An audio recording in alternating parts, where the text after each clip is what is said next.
George Bush doesn't care about black people. Please call.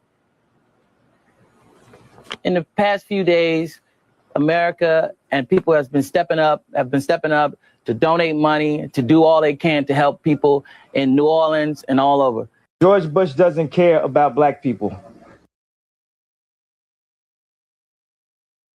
Away.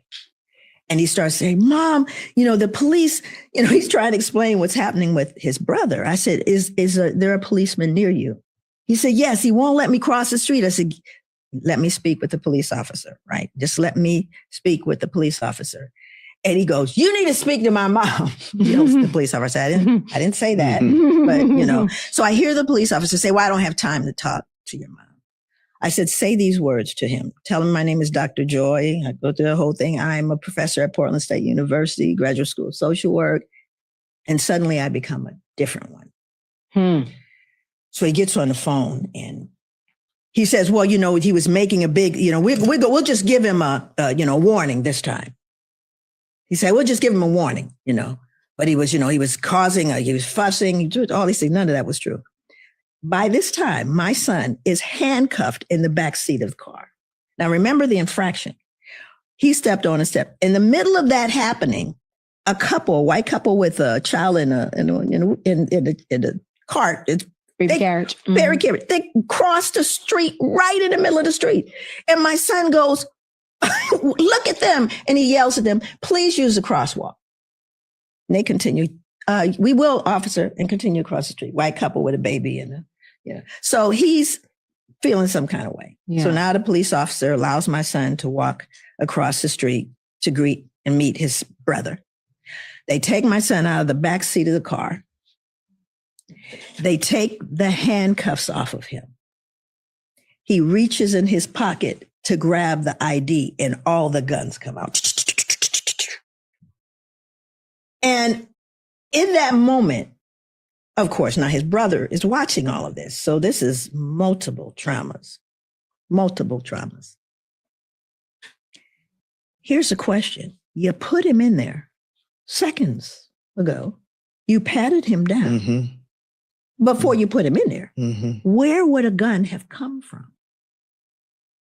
Or any weapon. But in that instant, he could have lost his life because he reached in his pocket to get the ID to give to his brother. So then I say to my son, my older son, I said, give the phone to Nadim, give it to your brother. And he tries to give it to him and he won't. He said, he won't, Mom, he won't take it. I said, tell him he doesn't have to talk to me. I will talk to him. And he put the phone to his head. He wasn't saying anything because now all the white people are looking. It's a huge crowd, right? Everyone's looking at him. And I said, I want you to keep walking. And when you and your brother are 2 blocks away, I want you to let me know when you're 2 blocks away. Just keep walking, son. Keep walking right now. I'm right here with you. And when he got 2 blocks away, he burst into tears. He burst into tears. He said, Mom, they're going to kill me. It doesn't matter that you raised me right. It doesn't matter that I'm a Baha'i or faith. It doesn't matter, Mom. They're going to kill me. Surely they're going to kill me. I was 3,000 miles away. And I said, how dare you, son? How dare you say such a thing? I said, there were people that looked like you that had 100 years of enslavement behind them. And they were looking at nearly 200 years in front of them. How dare you, son, say now you can't do it. Now they're going to, I said, not now. Don't you ever forget on whose shoulders you are standing, son. And the tears dried. He said, oh man, Mom.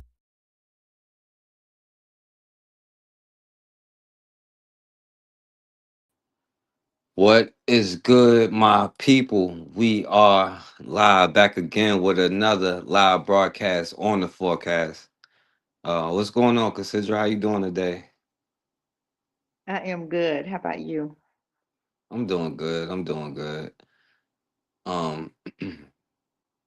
First of all, I just want to say I appreciate you for being on here. Everything good with you? Everything going good with you? Everything is amazing. Amazing. Yes. Yeah. Do you want to talk about what you just put out? Absolutely. I should have sent you a picture of it, but I'll Yeah, I'm put it pulling it in out my right now. story. You did. I'm about to pull it out right now. I had it, but I somehow closed it. Okay.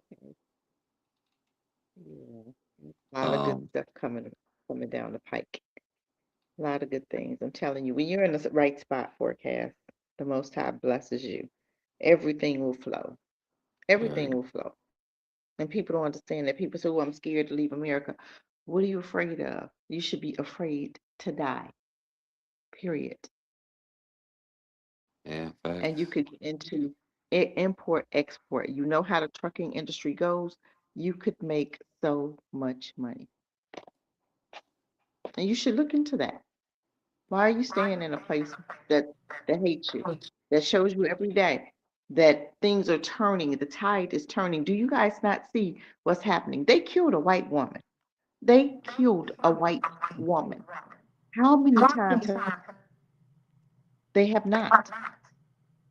That is showing me that the tides are turning. I seen a young girl who showed a picture of the shampoo in this Walmart, which was for white people, was locked up. Since when they lock up stuff for white folk? The tides are turning.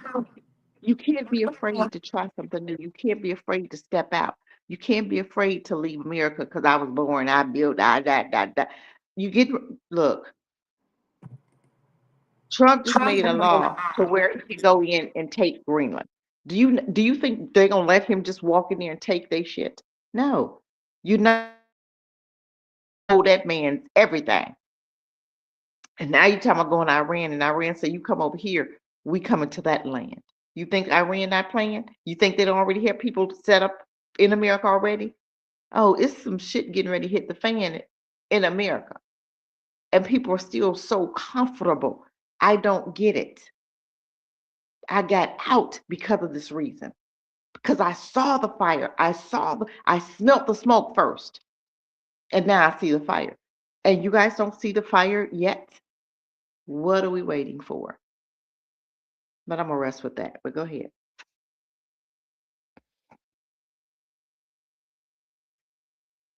And let me know if I'm breaking up. Oh, my bad. I was on mute. But nah, you was clear. You was Oh, clear. But no, yeah. But okay. I was saying before I started, I wanted to show this. This is your what you Thank just you. released your My daily journal. stats. Yes. This is my daily gratitude journal. And I did it because I never want to forget. I write stuff down and I put dates behind it. I never want to forget. And everything on my list, I've got everything on my list. Now I'm creating another list.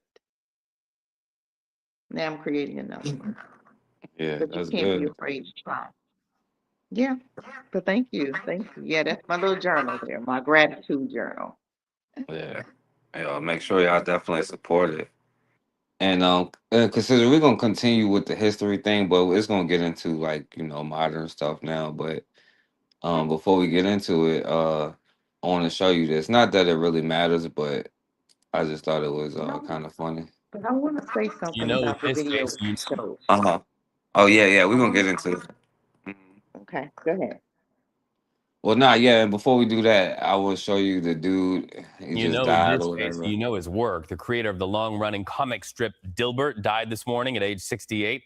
Scott Adams' legacy complicated in his later years as he pivoted from satirizing American corporate culture in his comic strip to sharing right-wing commentary in his podcast. Correspondent Chanel Call joins us on Adams and his legacy. So we also see that President Donald Trump weighed in a tribute. Hmm.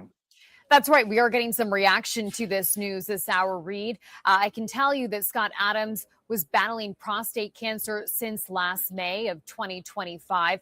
And just 10 days ago, Reed, he posted an update sharing more about his condition to his fans and his followers on a live stream on his YouTube page saying, quote, "The odds of me recovering are essentially zero." Then today, Reed, his ex-wife, Shelly Miles, shared an update about his passing on that same page. Watch. Unfortunately, this isn't good news. Of course, he waited till just before the show started.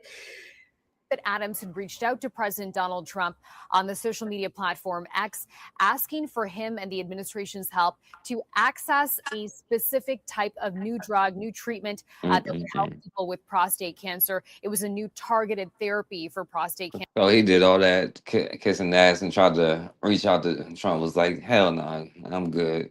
And then he died. Ain't that something? Ain't that something? Well, I don't even know why we discussing him, but okay.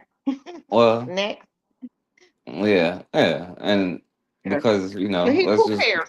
He was totally against black people, so he's probably with his father today.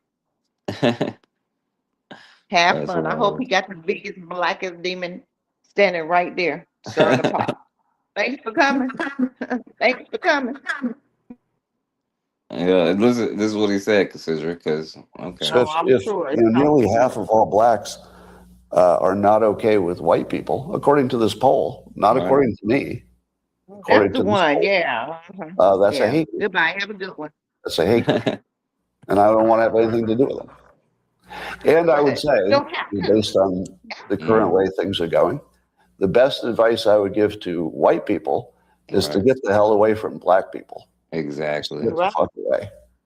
Guess what? You got away from it. Just get away. How you enjoying your life now? There's no. How you enjoying your life now? Is it hot? This can't be fixed. Is it hot? This can't be fixed. Better take his message. Get the hell away from us. I wish they would. Please. Can you go today? Please. Take your kids with you. Take everything that you didn't build. Okay? Everything you didn't invent, which is nothing. Everything that you don't like about us, leave. Everything that we invented, leave. Just go. Have at it. I hope they do take his advice. Because he took his own advice. He got away from us, didn't he? He got away from us, didn't he? Sure did. I wonder how he enjoyed. I wonder how hot it is where he is. I wonder how hot it is. You had all that to say, but you on your deathbed, you still being ignorant. What a damn fool. A dummy.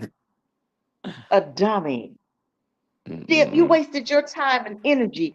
And look how you ended. Look how your life ended. Painful. Because of all that hate. That's crazy to me. And even at the last, you still didn't have sense enough to apologize. But you got what you got. That's funny. And I don't feel anything. I'm just saying. Yeah. But all right, so yeah, let's go into the Black History thing so we can get to it, Now I said, let's see. It came up right where I left off. So. Or mulatto, whether they were free or enslaved, lift their hands in self-defense against a Christian or a white. Okay, now consider so last time we was talking about the Casual Killing Act. And I know you like to talk about that, and especially and especially, with the white bitches. So you don't normally see. You don't see the white woman sternly confronting the enslaved Africans. You don't see her, but she's there. Next slide. In fact, here she is depicted beating enslaved Africans, right? But these are pictures that you don't normally see because we always attribute such violence to white men. Next slide. So this is called the Casual Killing Act. For those of you who have never heard of it, sounds very, very close to, well, I don't know, a little bit like, the escape clauses for runaway slaves, the Fugitive Slave Act, stand your ground. You'll hear some similar language here. But we're going to unpack this a little bit more so you understand the context to why we are calling for stricter laws. And if any slave resists his master, owner, or other person by his or her order correcting such slave, and shall happen to be killed in such correction, it shall not be counted felony, but the master, owner, and every other person so giving correction shall be acquitted of all punishment and accusation for the same as if such accident had never happened. Okay, what is this about? It's called the Casual Killing Act. It was an act that came into existence, not just in Virginia, because there are statutes in other parts of the country, for protecting someone who beats someone to death while correcting them. So now you have to ask yourself, the only reason why you would have to establish a law is because this was happening frequently, right? So you got to ask yourself, who's beating people to death so frequently that you need to create the Casual Killing Act? That is going to surprise you, because that was about white women. White women who were, by the way, at this time, 1705, beating Black children to death. Why? Well, whose children were they really? Right? So white women took out their anger and rage against their husbands who were raping Black women by beating to death their children. Hence the Casual Killing Act. Now, these. Now, Cassandra, they yeah, and they do this all the time, right? And they still doing it. You think it's done? A lot of laws that they say they taken off the books, they still go by them. They just took them off the book away from you, but you still see it, and you'll look and say, "Man, what law was that?" The Casual Killing Act. It still happens today. The police officers do it every day, and still don't get prosecuted because the law said. I wish you had the law up. The law said that you cannot prosecute a white woman who was actually disciplining a slave. You know, you cannot prosecute a white woman who kills one of her slaves for in the acts of disciplining them. But there a lot of times they weren't disciplining; they were jealous because those women, those were actually their husband's babies that by slave women. That seems like white men couldn't get enough of Black women, right? But they married to them white women, but they still were sleeping with the Black women as often as they could, okay? And the woman, of course, you would get jealous. You got mad. So now you're beating those babies. Instead of you beating your husband or poisoning him, you went to an innocent child and beat that child. You got to do a lot to kill a child, to beat a child to get to death, okay? But they still doing it today. In the schools now, you got these white teachers beating our babies to death. Not physically beating them, but mentally. You're robbing their futures because your child will tell them, I want to be president. I want to be a doctor. And what's her job? To beat that idea out of him. Not physically beat him, but mentally beat him. Tell him what you can't do. Tell him, oh, Black men don't do that. Oh, that's a dumb idea. That's not even what you know, and to beat that idea out of him. And that's the sad part. They've been doing it since the beginning of time, and we don't understand it. Our babies come home, you know, our babies from age 0 to 5, they're very excited to, about learning, excited about this, that, and the other. You send them to their schools, and what happened? That same year, they go, oh my God, I hate school. Why? Why are you hating to learn? What's going on at school? We never think about that. What's going on at school that you hate to be there? What's going on? Talk to mommy. Tell me what happened. We never do that. Well, oh, it's okay. Why you hate school? We think it's normal. No, that's not normal because kids love to learn. But if they're being taught by the right person, the right information, and being taught about their history instead of everybody else's lies, because that's what you're doing. You're indoctrinating our children about your lies, your white lies. Because most of what you're talking about, Black folk did it first. You just didn't put a Black face on it. So now our children are suffering with PTSD, learning all this white history, white lies. We got to have you come along and say, let me write a book with the truth. And this book here is a book that should be in every Black school that we create starting now. You want to stay in America? At least learn your history, your true history, not Christopher Columbus discovered America, which we all know he didn't, but he still got a holiday, and they changed it not. They're not going to. They're going to keep on lying to you and your children. Hopefully that lie stick, which it is. It's sticking now. Oh, is that lie sticking? That's why you got people believing that those ooze over there in that rotten land is your land, and they're the real people. Okay, I'm arrested there. Yeah. And we talked about it, but Yeah, hopefully it's come up. Why can't some interracial? Yeah. Let me see.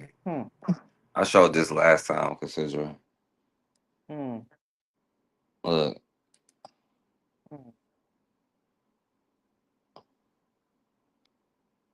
Sauce on my wrist. Don't touch me, nigga. These be the niggas you gotta watch out for race play, bro. These are the type of niggas. I showed that last time, considering, but and then I mean, you got The these only videos N-word all I day. call my boyfriend is nice. I love you, my nigga. The only N-word I call my boyfriend is nice.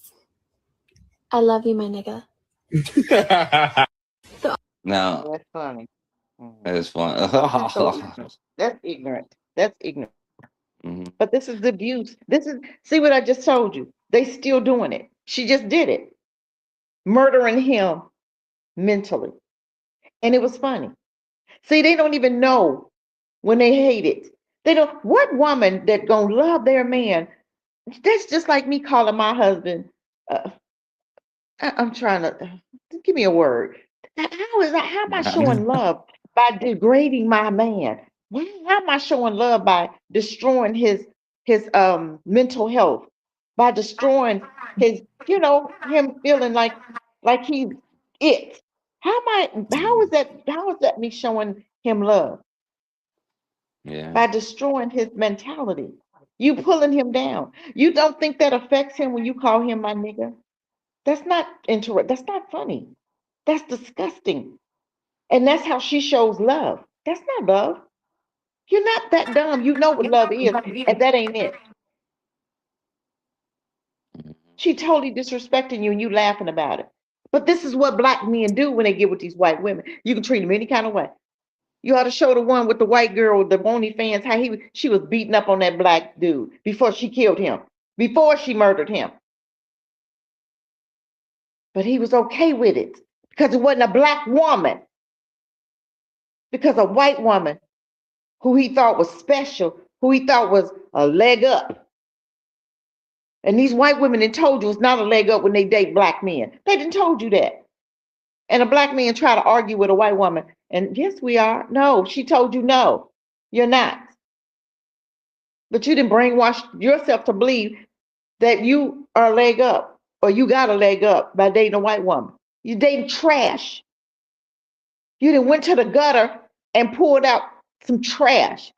And you walking around with a bag of trash on your arm. You may as well go to the garbage can and get the trash bag that you got in your kitchen. You may as well walk around that hugging that, sleeping there with that in the bed, because that's what she's equivalent to, trash. And they show you every day, all day. They don't take baths. They don't wash their asses. They eating after their dogs, and then they feeding you. What are they doing to your food while you're not there? But I'm gonna rest with that. Yeah. And we're not gonna get too far into this one, consider, because there's a lot of topics here. But this is another topic that people don't want to really touch on, which is the whole mulatto thing. Because everybody, oh, they black because white No, people. they're Well, not. if I say they not, I'm saying they're white. Do you respect my words, or do you you only respect what the white person tell you they are? You know, They only think that they're white people. A lot because of people don't even like black. A lot of them black women, those mulatto babies that's raised by white women, don't even like black people. They don't have no respect for black people because they grew up in white, just like Obama. He didn't respect black folks because he grew up in a white house. You looked at it, you saw it. How did he treat you? What did he do for you? Absolutely nothing, but did everything for them. Gave them a law. LGBT, Indians, all of them got something except black people. And then told us when it came to us, I'm the president of everybody. Bitch, we can't tell because you didn't give us nothing but gave them everything. Because Indians got reparations when Obama was in office, and a whole lot of other folk got reparations. But I'm gonna everybody rest but with you. that. Go ahead. Everybody but you. But he told you I'm the president of everybody. No, he was showing your black ass. I don't care nothing about you. Ain't never cared nothing about black people because they didn't care nothing. I could imagine how he grew up in that household with all them white folk being the only token nigga. So he knows how to act around them. He knows what to do, and he's done it very well. Go Yeah. ahead. But I'll just play a little bit of it. But I don't think that's the right one. But anyway, this is the whole mulatto The term black conversation. fatigue. Yeah. Yeah. This is a Please mulatto define. Really needs more context. conversation It's here. not really black fatigue. It's like the N fatigue. The the ratchet, N-word fatigue. ratchet culture, subculture within the black community. But this is something that's been brewing in our society for a long time. But white people and other demographics don't speak out about it because they'll be labeled racist. Like we label white people as Karens.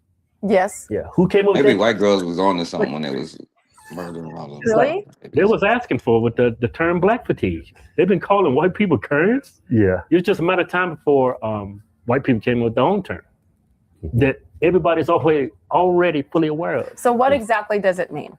Tired of what exactly? The ratchet ghetto behavior. Loud ghetto ratchet. So he's saying because black people say Karen, they come up with like they just made up the word nigga or something. They just made it up, I guess, because we said Karen, I guess. Yeah. Entitled. Yeah. Obnoxious people who are happen to be black. Yeah. Yeah. And there's another quote. Well, they paying these Negroes this money, ain't they? Embarrassed, offended by everything, but embarrassed by nothing. Something like that. Yeah, offended by everything, embarrassed by nothing. Yeah. It's just it's as crazy. a community, What they're doing right now. Behavior in public is horrible. I see it all the time in my feed of and it's mainly black women.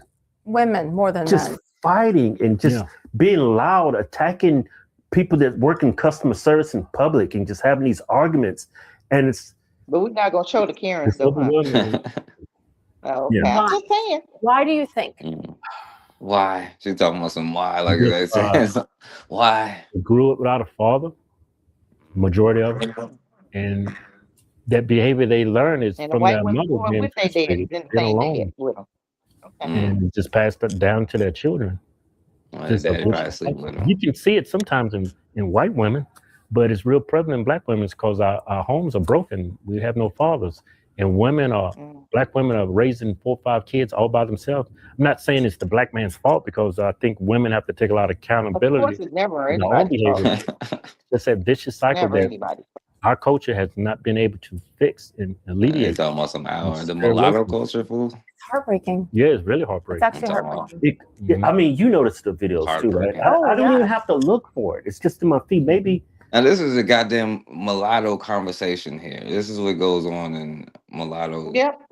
And this is how they feel about black folk because they were raised by white women who talk this same shit in their house. So then they come and they grow up with this. Just like I had somebody on Facebook say, oh, what black folk are going through was self-inflicted. Bitch, what the hell are you talking about? I had to get on there and check her ass. You're talking about self-inflicted. And of course, looks on her page, she's mulatto. See, y'all ain't good for shit. You're good for nothing. When you grow up in them white homes, you come out to be absolutely nothing. Period. They need their own community. Don't even put them in a black community. Unless you come to us and say, I received the black side of my family and I see that you walk in that thing, but if I see you once turn to talk shit about black people, you out. Your black card is taken. They need their own everything. We don't even need to be growing up with them. Those children don't think black. They don't have a heart for black people, especially when a white woman raised you. They think like white folk that they've been around their whole life. They're useless in our community.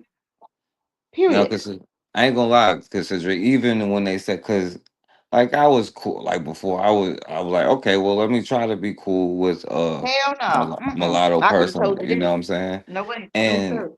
I was like, they was like, no, I'm black, but I was like, no, you're not black because you don't have 2 black parents, you have 1, you know. And so, Grew up in a white home. You ain't black. I could have told you that. yeah, act black, all that stuff. Like, oh, I'm down with blackness. I read, you know, I like Dr. Sabi, all this stuff. But the minute they get offended, that white side sure did come out pretty quickly. You know what I'm saying? Every time.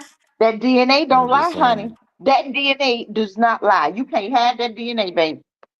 That DNA gonna come out every time. That white DNA gonna show up every time. because they grew up in that white family, and that's all they know. They don't know how to think black because they didn't grow up around black folk, and they think they're okay. No, you're not. They're never okay because they're not black. They don't even think like black people. I'm telling you. Yeah. And shouts out to my brother Anthony in the building. My bad, I just seen that. Hey, Yeah, you can come Anthony, up anytime if you want. welcome. Oh no, Instagram, no, I'm racist. They keep putting it in my feed, but I see it's over something so stupid and trivial as that. But it's always economical. Or Yeah. what Always about the economical.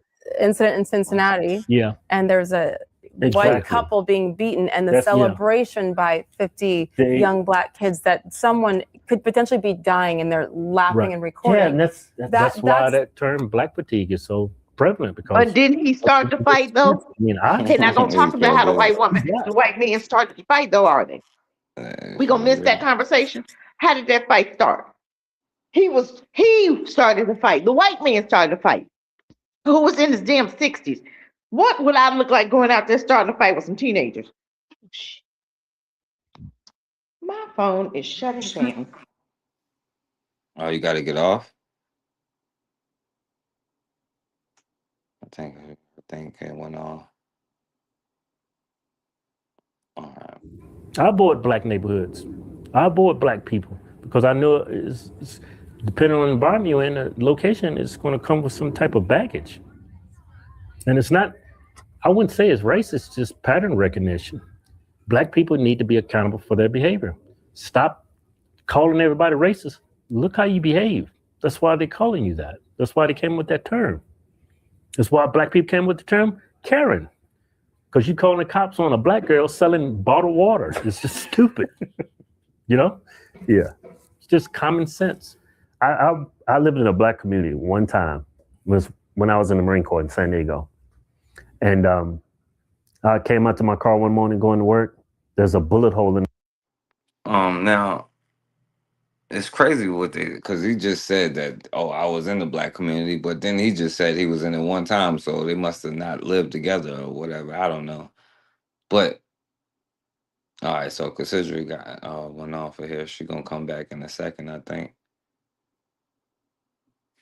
But listen, and the elder John Henry Clark said, you know, this mulatto conversation is a tough conversation, right? He ain't want to write the book, right? It could cause one to have a stroke, but I'm willing to do it, right? I'm willing to have that conversation because the gaslighting that goes on, that is the irritating part. The gaslighting in all of these different areas, like when you come back and I don't know, it's just different from what you were saying, you know. And I'll just play a little bit more. I'll wait till Cassidra come back before we go forward. On the side of my Geo Metro, had a lime green Geo Metro, had a bullet hole inside of it. I get in my car and I'm go up to the stop sign, make a right, make another left, hit the freeway. There's a prostitute standing there.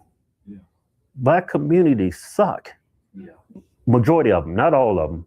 I'm sure there's some great black communities out there. Well, it's more common for a black community to be dilapidated. What's up, Comma 804? Well, look at our cities. Yeah. And it is not a coincidence that all of those major cities are blue. Yeah. Yo, Anthony, you say your thing not connected, my brother. You gotta. All right, there you go. What's up, Karma 804? Appreciate you coming in. All right, you good, Cassidra?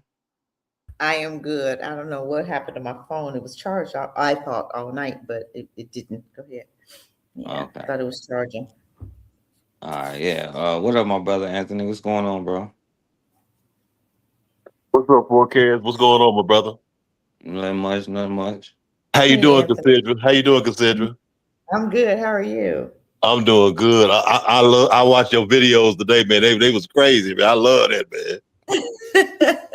Yeah, you was doing the house tours and everything. Yeah. Yeah, taking around, and you had me laughing about that cow running down the street. I was like, where did the hell? I've never seen it. It was so funny. I was like, what am I looking at here? You got cows walking up the street. Nobody's walking up.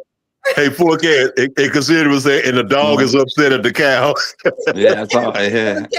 The the cows was free and the dog was in the yard. I was like, what the I world? shared that on my channel, man. That had me laughing right there, though. Hey, consider one other thing before y'all get back to it. I'm gonna tell you another part that had me laughing when y'all went down to the beach and all them hunkies down there. Oh man, you know what? What in the world? What the hell? Why are you here? I was in there consider saying, what the hell, boy? I know. Oh, you heard that? Oh my God. See, I have to be careful what I say because sometimes I be talking. Yeah, but that was funny. Hey, y'all get on back to the show. I'm go ahead and do it. I'm hold up. I'm sorry, we ain't mean to interrupt the show. Go Oh ahead, no, you good. Yeah, nah, y'all check out and y'all follow. That's why I was showing your thing at the beginning. You know, y'all make sure y'all check out Cassidra. Yeah, I was watching them videos too. I'm telling you, anybody want to visit, I got room. Come on, we got to turn up now here. We got to turn it up. Yeah. And before I guess we get back to the history part, Cassidra, we'll just go to this part. With this person, I guess was saying. Oh God, please help us, Father. Please help us. Oh, I'm gonna try to maintain. I'm gonna mute myself, okay? I'm gonna mute myself. Right. Go ahead. So you have the non-black people who say they black, you know, and how they use it and what other groups understand about this in the history of in the context of history is like how other groups know how they can use their children in the art of war to take over a land to, you know, get their ways into like other people's system and to kind of topple them from within, you know, or get this class of people to, you know, whatever. But then you have your black people who don't want to be black, you know. If being black means that I have to blindly, and I mean be blindly loyal to the black community, no matter what wrong we do. If being black means that I have to turn my back on my white brothers and sisters in Christ because you told me to, based off some information, a tragedy that they didn't commit, and it wasn't even against me. If I have to turn my back and prosecute a group of people that didn't do anything, if that's what being black is, if that is what the black community cult is, then I am not black. You mark me down as white like y'all do them Hispanics that get charged, you know, in a room. And all I'm saying is, if being black means that I have. Now, she says this with the Donald Trump flag on the background. But Cassidra, what you wanted to say about this? I think it's very sad. And this is our next generation right here. Because she said sisters and brothers in Christ. There we talking about that Christianity, that same religion that the KKK, the same God that you serving. And I guarantee you he white in her book. She's serving Caesar Borgia, right? And this is who thinks like this. And this is the saddest thing because guess what? She's going to die with her brothers and sisters because she will separate. Because he told us to separate from them. Be separate, learn not. You don't know that scripture though, do you? Because those are your sisters and brothers. They got you brainwashed. Still, I'm telling you, a lot of black folk getting ready to die because they cannot separate from that religion, that Christianity religion. I told a girl I wanted her to do some things for me, right? And she goes, well, Cassie, I don't mess with AI. I said, why? She said, it's demonic. I said, I told you that. What are you talking about? So this is the craziest thinking. Now, this is a Christian woman, right? This is the craziest. You have an opportunity to make some money. God is blessing you, trying to help you to make some money. You won't move forward. You're going to stay broke. You're going to stay in your shit and then complain you ain't got no money because something you think is demonic. Okay, stay broke. I'm going to have to find me somebody else to do what I need to be done on that. But that's okay because we don't understand. We cannot get outside of out of us. We can't get out of our brain. A lot of black folk wouldn't even invest in Bitcoin because they said, oh, that's demonic. This is an opportunity for you to make some money. So you're going to let your brain tell you how not to get ahead. That's the dumbest thing. If it's in here, if it's on earth, it's a possibility to make some money and pull out and then walk away, then do that. Don't sit up there and stay stuck. But this is what religion is doing to us. It's allowing us to stay stuck in our stuff. And then we complain when they mistreat you and said, oh my God, I'm so hurt. What the hell you heard about? They should have treated your ass this way because they showed you over and over and over how they hate you. And we'll sit up there and turn on our brothers and tell them I'm not going to be black if I cannot bring my white sister and brothers with me. No, hell no, you're not bringing them. You stay over there with them. Candace Owens. Them two twins that you just saw, y'all stay over there with them because you're going to die with them. You didn't set up there and married one. You have children by them now. Your ass is going to die because they're not going to leave those mates. They're not going to leave those children behind. So guess what? But if that person was white and their white family told them to come on, they're going without your black ass. I'm just saying, what are we doing? But this is how we think. This is this new generation thinking right here. They have trained us so well and they beat us out of it. They beat it out you. That's how they did it with the education. They didn't physically beat you, but they beat your blackness out of you through the educational system. Because we're going to teach you how great we are. We ain't going to teach you nothing about your history. We're going to teach you only about our history and keep it reinforcing how great we are. You need us. You can't trust your own. That's beating that blackness out of you. You don't even know they beat you out. They beat it out you. Shouldn't even know she's turned her back on her black brothers and sisters for some crackers that don't give a damn about you. That for any minute, they brothers come through the door to shoot your black ass, they're going to let them. And they're going to shoot them with you. They're going to shoot you with them. You know what I'm saying? They're going to choose them every time because that's what they do. But we seem to have forgotten who these people are. And maybe this history lesson is so important for black people because we never should forget who we dealing with. And she has forgotten. Those ain't her friends.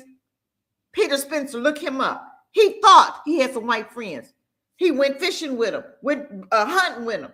Came back, they shot him in the back 9 times. And guess what they said? Self-defense.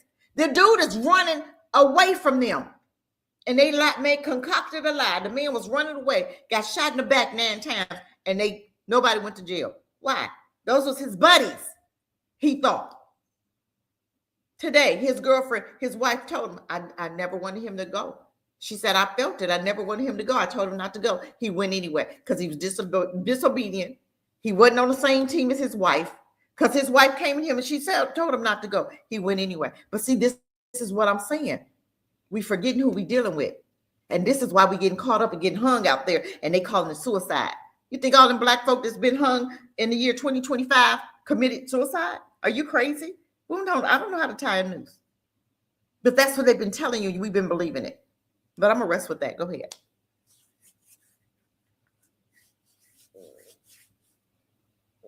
You're on mute.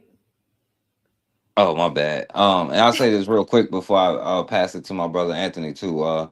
Because when we be saying, the mixed children with white moms, we can't act like the mixed children with black moms, where the black mom ain't just as goofy as this young lady right here. You know what I'm saying? Where it ain't no better. Like either way you look at it, it's gonna take some coon behavior to do that. You know what I'm saying? So ain't no excuses for either side. I don't want to just put it on one side or the other. That's right. That's right. That's right. You want to say something, Anthony? Yeah. Yeah. Hey, man, I agree with what you said, and I agree with what Cassidra said 100%. Okay, this young lady, this sister, that's a swirler. That's a swirler. And when I say a swirler, I don't just mean a sister or a brother who mess with white women and white men necessarily. I mean, that's the definition of it. But a swirler is a black person who worship white people. You know what I'm saying? You worship the white man's God. I mean, you worship his God. You know what I'm saying? You worship. And what I'm saying, regardless, I don't care what religious, spiritual belief system you have. Like Dr. John Henry Clark said, if whatever you believe, if you Muslim, whatever, let it be a black Muslim, black Christian. You know what I'm saying? Black Jew, whatever. You know, it's something that serve your people. You know what I'm saying? Don't worship his God. Don't worship their God. But like I'm saying, it's it's just like black, like I said, it's black people who worship whiteness. It's like whenever I see a black person who will come to me, we have a discussion. I've had it many times. And the first thing they say, I'm impartial. When they say I'm impartial, right then I know that ain't my brother. You know what I'm saying? That's my brother and my sister, but I know one thing, that ain't none of my people though. They ain't from my tribe. You know what I'm saying? When they say they're gonna be impartial. Well, you know, I don't hey, I judge everybody based on their content of their character. I don't judge on their race or whatever. You know what I'm saying? And don't get me wrong. Look, I'm not saying, you know, follow no, you kick it with black people who degenerate, who do crazy shit. But I'm talking about, our real brothers and sisters. I mean, people like me, you, like Cassidra. You know what I'm saying? When you come to me talking about you impartial and all of that, right then, I know, nah, I don't fuck with you. I already know that right now. You know what I'm saying? Because you would choose their side against me. No, you'll be Candace Owens. You'll be Stephen A. Smith. You'll be Jason Whitlock. You know, you'll be all these motherfuckers. You know what I'm saying? You'll be Shady McCoy. Be all these folks that we see on TV. You know, on these TV personalities. And you know what Brother Malcolm said about those Negroes, those celebrity Negroes. You know what I'm saying? I mean, they dance to the music of the motherfucker that paid them. But when I see something like this here, a sister like what she said, you know, right then, you know, she's talking about she don't want to be black. She don't need to be. And at the end of the day, if it came down tomorrow, man, we're gonna have to fuck some of them up. We got to fuck them up. Because you know what? They'll fuck you up. I got two things to tell you. When Gabriel Prosser was about to lead that rebellion, and it was an elaborate, it was an incredible rebellion that he was gonna lead. And when Denmark Visa did the same thing, guess who went and snitched? Some niggas. You know what I'm saying? Some niggas went back and told the white folks, hey, they finna do something. They finna do something. That's like where I live at, we call a dude, like we call him a Willie King. That we call him a Willie King because it was a guy named Willie King who sold Gabriel Prosser's rebellion out. You know, went back and it went to the white folk because what he said in his word, you know, my master was good to me. I love my master. I love his family. And I just didn't want to see that shit happen to them. I didn't want to see them get killed. I didn't want to see them get caught up. And so he went and sold out Gabriel Prosser, you know what I'm saying, and prolonged the enslavement of black people. You know what I'm saying? Because he loved his master so much. It's that white master, that white God syndrome. You know what I'm saying? It's that white God. You love them so damn much. I mean, they done fucked our minds up so much that we just love them. Just love them to death, you know what I'm saying? And think they ice is cold, or think everything they do is better. No, and we have a low view of our damn selves and shit. So like, you know, like I said, when I see that, I say at the end of the day, when it come down, man, we gonna have to fuck up some of them. We gotta fuck them people up. It's hard to say because you don't want to go, but you're gonna have to. Because guess what? Ask Maurice Bishop what happened to him. You know what I'm saying? When the United States and their allies invaded Grenada, guess what? It was Caribbean nations, Dominica, Jamaica, and others, who sent troops there to go and help overthrow a black revolutionary government that was trying to do something for the people. They was trying to do something for all the black people of the Caribbean. You know what I'm saying? PJ Patterson, the Jamaican prime minister, handed out gold medals in the 2000s to Jamaican soldiers who participated in the overthrow of Maurice Bishop. No, this is the kind of mindset we talking about. So I'm saying, you know, sadly, but we're going to have to fuck them up, man. We got to fuck some of them up. I land my plane right there, man. All right, so let's go back to the history thing. All right, because we ain't even started yet. A person, which is what they called them. Then they were sentenced to 30 lashes on their bare back. And every time they defended themselves, they were sentenced to 30 lashes. Now, by 1670, Virginia just started counting every black person that was coming into the colony by ship as a slave. And to make sure there was a distinction between black slaves and white servants, Virginia passed a law that said no slave owner can give any slave freedom unless they deported them out of the colony. And if a European married a black person or a mulatto, they were kicked out the colony themselves. Now you already see a clear distinction between black people, black slaves, and white servants. Because you often hear people say, well, white people came here as slaves too. And I know you've heard the Irish say, we were slaves too, which is not true. And for one, white servants couldn't be stripped naked and whipped, unlike black slaves. And although they had a lower status in the society, it was certainly above what they classified as Negro. Now, Virginia made it clear who perpetual slavery was intended for. And they eventually passed a law that said free Negroes and Indians were forbidden from owning Christians or white servants, but they were still allowed to buy their own people. Now, we're going to get into this servant versus slave thing in a minute. But you remember last time when we talked about the Pilgrims, these self-righteous Bible thumpers who were supposedly escaping religious persecution themselves and came over here and set up their own colony in the North. And they were the first colony to officially legalize slavery in 1641. But in 1670, these Pilgrims passed a law as sick as it was as devastating to the black family. Now, these fake self-righteous Pilgrims were the first to legalize selling children and separating families. While these sick so-called Puritans pushed the Bible, they were the first ones to start selling children alone, separating them from their parents as babies and very young children. In 1641, Massachusetts passed its Body of Liberties, which gave legal sanction to certain kinds of slavery.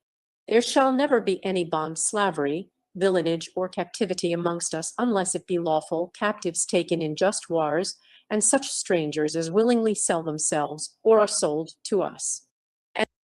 Right, and you see and captives who could be taken in just wars, right? Like if they're killing Christians or, they whatever they charging people with drugs or whatever the case might be, you know what I'm saying? Whatever they deem is just, right? They can take captive of whatever it is, And these shall have all the liberties and Christian usages which the law of God established in Israel concerning such persons doth morally require.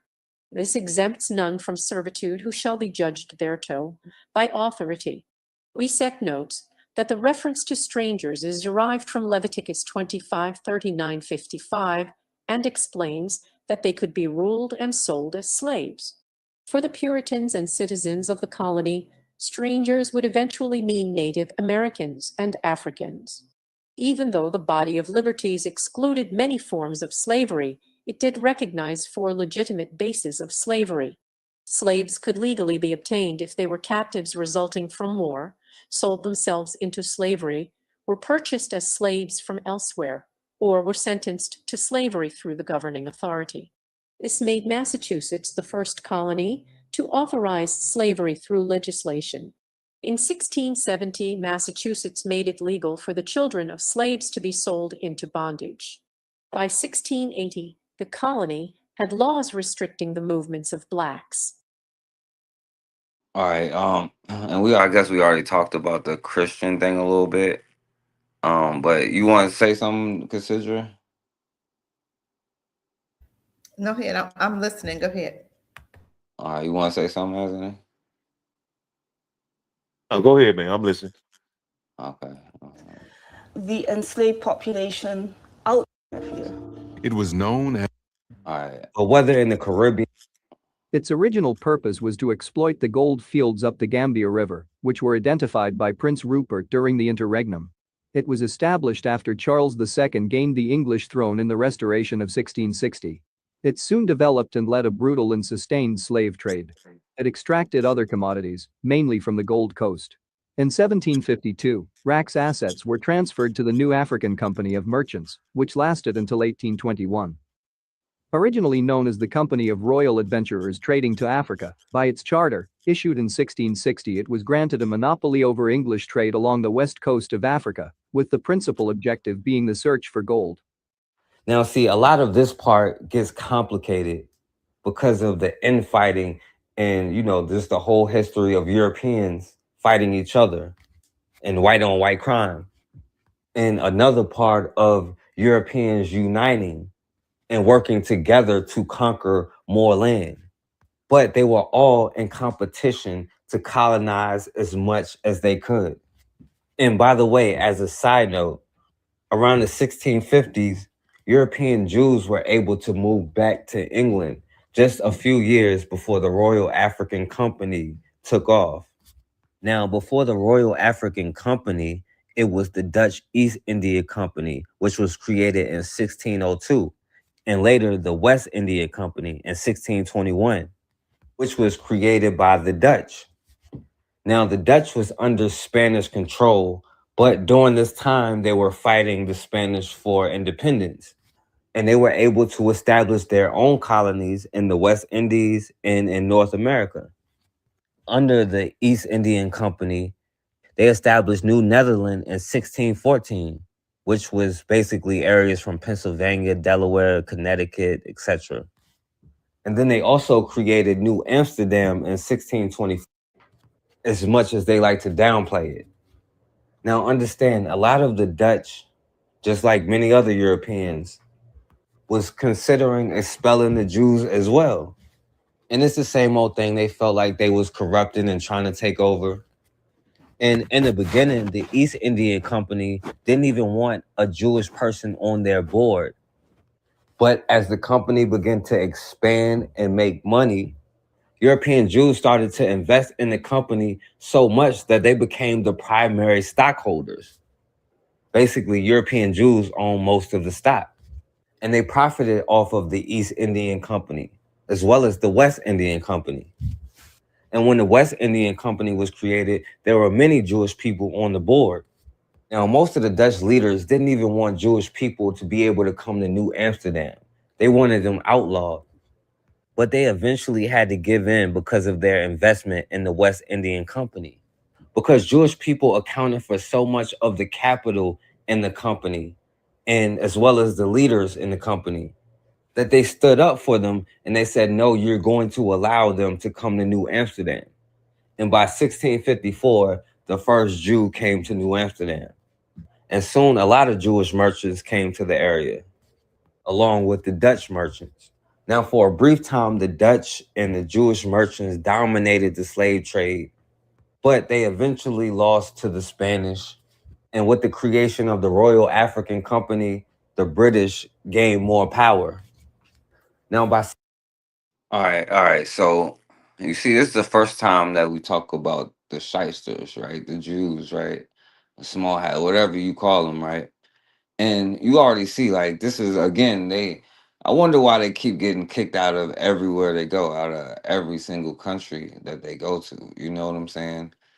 And when I be like, it's complicated because like a lot of this stuff, like New Amsterdam, that's New York, you know.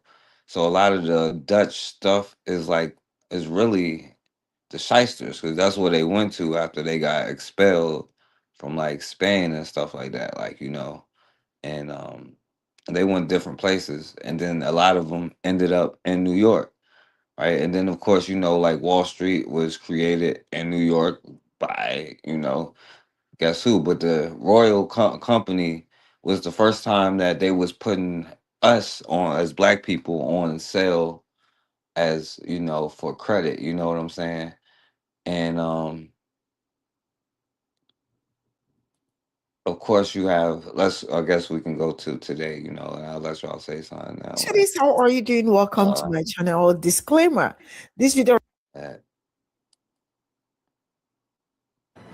all the social platforms. and who the fuck do you my bad, I had the right control not only everything we say, fabric of society.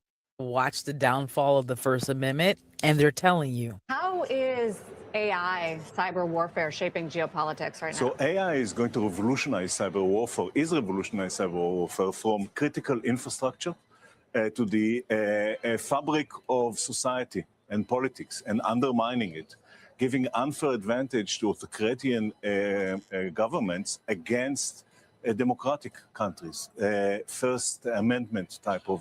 That's already happening? That's already happening. You're seeing the polarization in countries that allow for the First Amendment and protect it, which is great. And I know it's difficult to hear, but it's time to limit the First Amendment in order to protect it and quickly before it's too late. What do you mean? I mean that we need to control the platforms, all the social platforms. We need to stack rank the authenticity of every person that expresses themselves online and take control over what they are saying based on that ranking. The government. The government should control the social media. Yeah, should do that. You heard him. Well, and let me tell you, I'll be the first. They've been blackballing my channel for like 7 years now, so I don't know what he's saying they should start, but They already started. He's telling you what's coming. He's telling you what's coming. And a lot of people is telling Black folk or people, period, what's coming. And because it's never happened before in America, people look at him like, whatever. And they turn their head and go about their business. You can see it starting already. It's already starting. He's telling you it's already starting. And we still gonna sit up here and ignore it and still not make plans to do anything about it. What are you gonna do? He's telling you. You think it's not already started? America getting ready to get to be a really dark place. A really dark place. And any minute right now, we're looking at World War III. When World War III starts, it's going to be too late to leave. You ain't going nowhere. There's going to be a lot of people at the airport going to try to get out. A lot of Black folk ain't got passports. It's some dark days coming. That's why a lot of people are getting out now. And people, this goes over people's head because I got home, I got this, I got that. I had all that. I had all of that. But did it matter? No, it didn't. It didn't matter because safety is everything. Because that's not going to mean anything for what's coming. And people aren't ready for what's coming because they think it'll never happen in America. But it is. Because these demons and devils got to get there. They gotta, and you know what? When I look at Somalia and I see how he's sending them back and they fighting for dear life to hold on to a land that's dying, the Most High is doing these people a favor by moving you back. Because it said it in the word, it said that everybody gonna go back to their original, to where they came from. Everybody, meaning Black people. And it's gonna be some that's gonna refuse, like Candace Owen, and she's gonna want to stay with her white husband because you can't bring your white husband into where we're going. You can't bring your half-mixed children into where we're going. All Black or nothing, period. That's where we're going. And Black folk, he's going to move Black people too. Now, it's going to be up to you whether you move or not. I know people think, oh my gosh, okay. No, you ain't got, I'm not talking to you. If you think in your mind that I'm talking crazy, I'm not talking to you. I'm talking to the ones that's woke, that see what's happening and really want to move, but they just don't know how. But we're going to talk about that too. Because it's time to think about where you can go with your passport, where you can go, still make some money online. You still make some money because there's things to do. Where can you go? And some people say, well, I don't make enough money. Well, if you're making $1,000 online, or if you bring in SSI in, making $1,000, there's places like Costa Rica, Panama that you can go to and you can get a visa. But do your research. Do your research. Don't just sit there. You're staying in a country that hates you. And they show you every day. And you're still willing to be in an abusive relationship. That's what that is. That's an abusive relationship. And people say, why you stay so long? Why are you staying so long? Ask yourself that. Why are you staying so long? What are you going to do if this kicks off today and you start seeing revelations come to pass? And some of y'all need to read Revelations so y'all see what's coming. Some of y'all need to read Revelations. Go ahead and read the easier books. I'm not talking about King James. King James is too hard to believe. And a lot of people don't even believe, but I don't understand why you don't believe when you see it's happening. You've read it. You've heard people in Revelations. You know, you can see it's coming to pass. And maybe that's just it. Maybe people don't understand because they've never read it or they don't even know what Revelation says. Read it so you can see it and you'll understand it's coming to pass as we speak. So people say, oh, I don't believe in the Bible. It doesn't matter whether you believe it or not. Read it and you're going to see it's coming to pass today. And I'm going to rest with that. All right. What up, D Original? He said you need to look at the Dutch East India Company. Okay. You want to say something, Brother Anthony? Yeah, I wanted to backtrack just a little bit. I'm glad what he just mentioned about the Dutch East India Company. I wanted to backtrack just a little bit on the Jewish thing, on the Jewish topic we were talking about. Now, okay, you know that ever since like the 1440s or whatever, the 1440s, the Portuguese had been coming to West Africa. You know, the Portuguese and other Europeans too, but I'm saying the Portuguese had been coming to West Africa, and they had been sending emissaries to some of the some of the kingdoms in West Africa, in particular the Benin Kingdom. Okay, what I'm saying, but the thing was why the Portuguese couldn't get the slave trading, the trafficking of human beings from West Africa started the way they did down in the Bakongo in the Central Africa, is because they was relegated to the coastal regions. These kingdoms really kept them at bay. See, what they wanted to do was get into the interior. But see, at that time, the interior was dominated by the Songhai Empire, which was like the largest African empire. You know, it was like probably one of the greatest African empires. It dominated the interior of West Africa. Now I'm going somewhere with it. Okay, now in 1591, the Kingdom of Morocco in North Africa had an agreement with England. They had an agreement with England. I think it may have been this British bitch Charlotte, Queen Charlotte, but they had an agreement where they got together. And what happened, like some of those Spanish Jews who had got kicked out of Spain and some of them went into Morocco, they converted to Islam, they went into Morocco. Well, they was like the middlemen, the money people. Well, anyway, when Morocco and England had an alliance together, the thing was they was gonna have a military expedition to the Songhai Empire, and the leader of the expedition was a Jew named Judah Pasha in 1591, and they invaded the Songhai Empire. They had this battle called the Battle of Tundibi, where they defeated the Songhai army, and it opened up West Africa, the interior of West Africa, for the slave trade.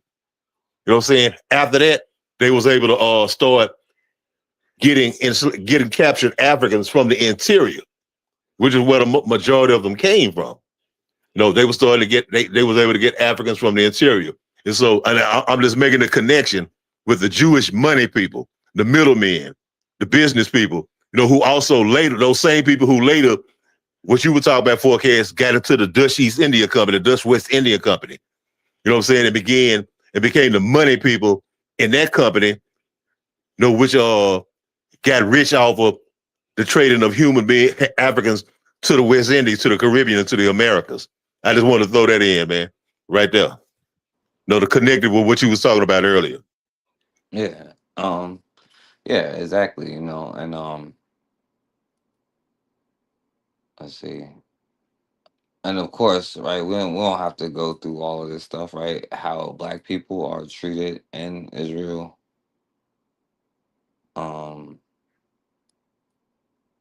You got no business over there Experience anyway. Yeah. Plane. When I got on the plane, right, I looked Oh, around they to ain't got no see if I business could over find any there, black nor people. do the There was none. Arabs. What is up, guys? Welcome back to my channel. We are in Tel Well, basically, you can imagine what he was gonna say, right? I remember back in the day, they used to say, "Who we going to Israel?" I'm looking at them like, "You go ahead and go." I'm not going over there. I got no desire to go over there with them nasty folk and pedophiles over there. That's why they get kicked out of every country. Those are Satan's seeds. They believe in the Talmud. Y'all know what the Talmud? Have anybody ever read the Talmud? You know what it says? That's their Bible. They don't even believe in Jesus. So how are they the chosen? Figure that out. Yeah. But go ahead, I'll rest. I'm a rest. But Go ahead. yeah, they also you know, it's like my brother was saying, as far as the money men go, like they generally have a bunch of schemes going on, right? Of Where course. they They don't even get work. a bunch of money and stuff like that, or they take over economics in a lot of industries. But then it's this thing that they do where they like it's obviously in your face, like where you can see it, but then they be like, "Oh no, it's not true. That's not real." You Exactly. know what They I'm saying? It's lie. not They're some happening, right? liars. Right? They be They're like, "Well, liars. we don't control the music industry," but then you'd be like, "Well, let me just look up the name of the person who owns this record company." Well, it's a shyster, you know. Let me Yeah. look at who owns my local radio station, and it Yes. happens to be a Yes. shyster, you Yes. know. But Yes. They'll never admit it. They're mhm. liars. They can't tell truth. There's no truth in them because of who their father is. You have to understand. When you are the seed of Satan, and that's who they are.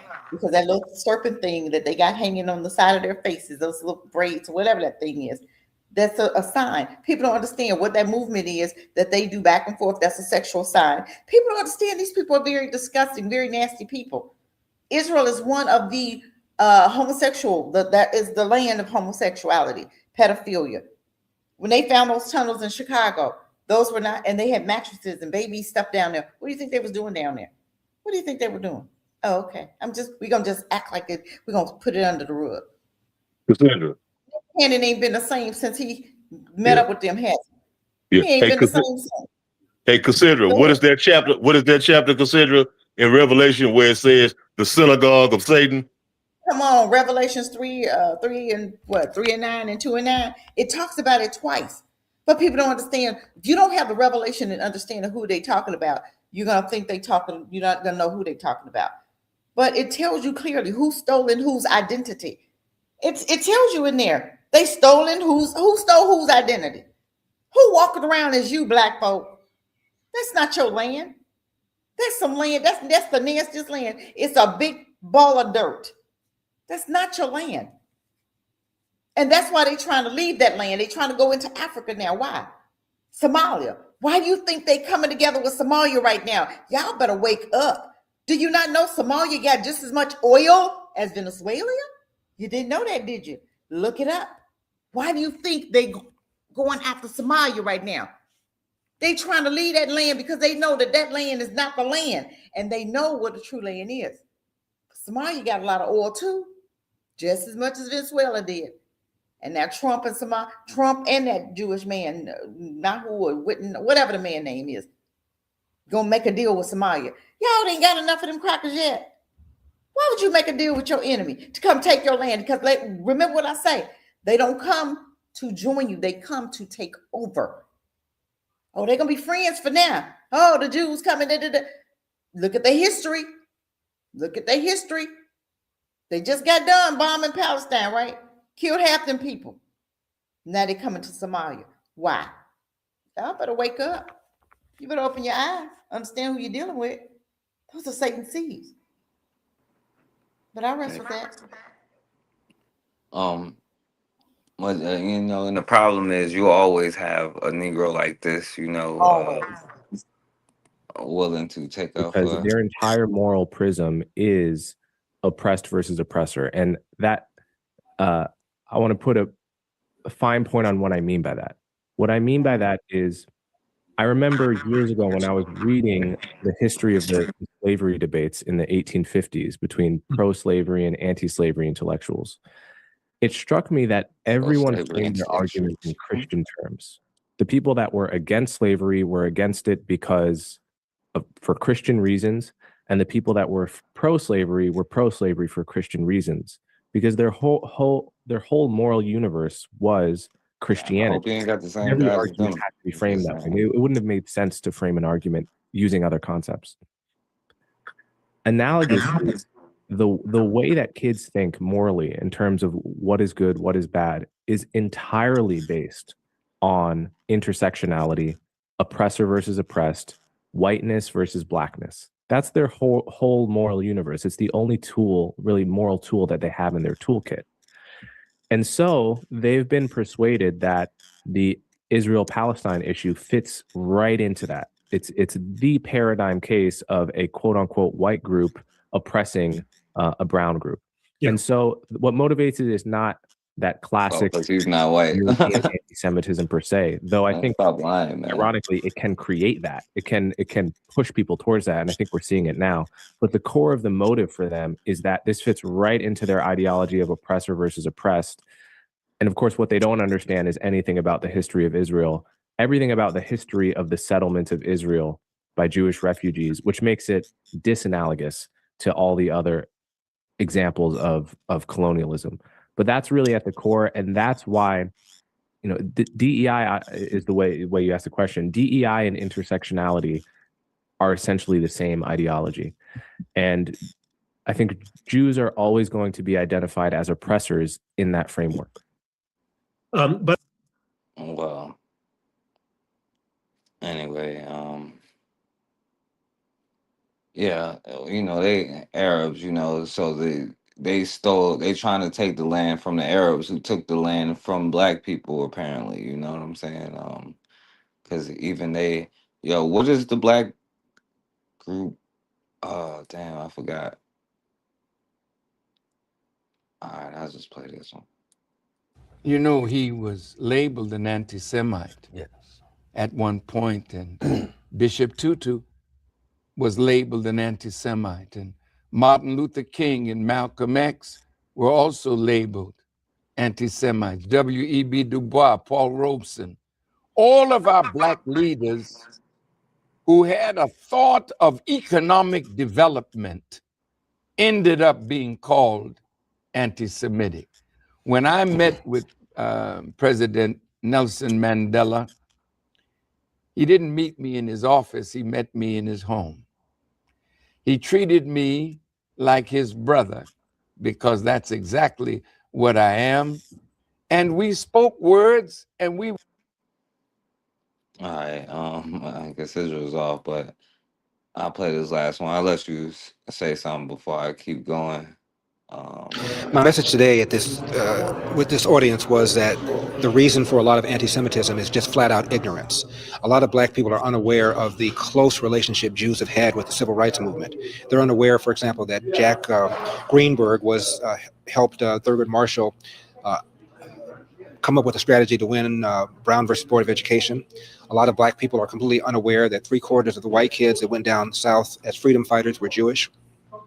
A lot of black people are unaware that Jews helped to found the NAACP.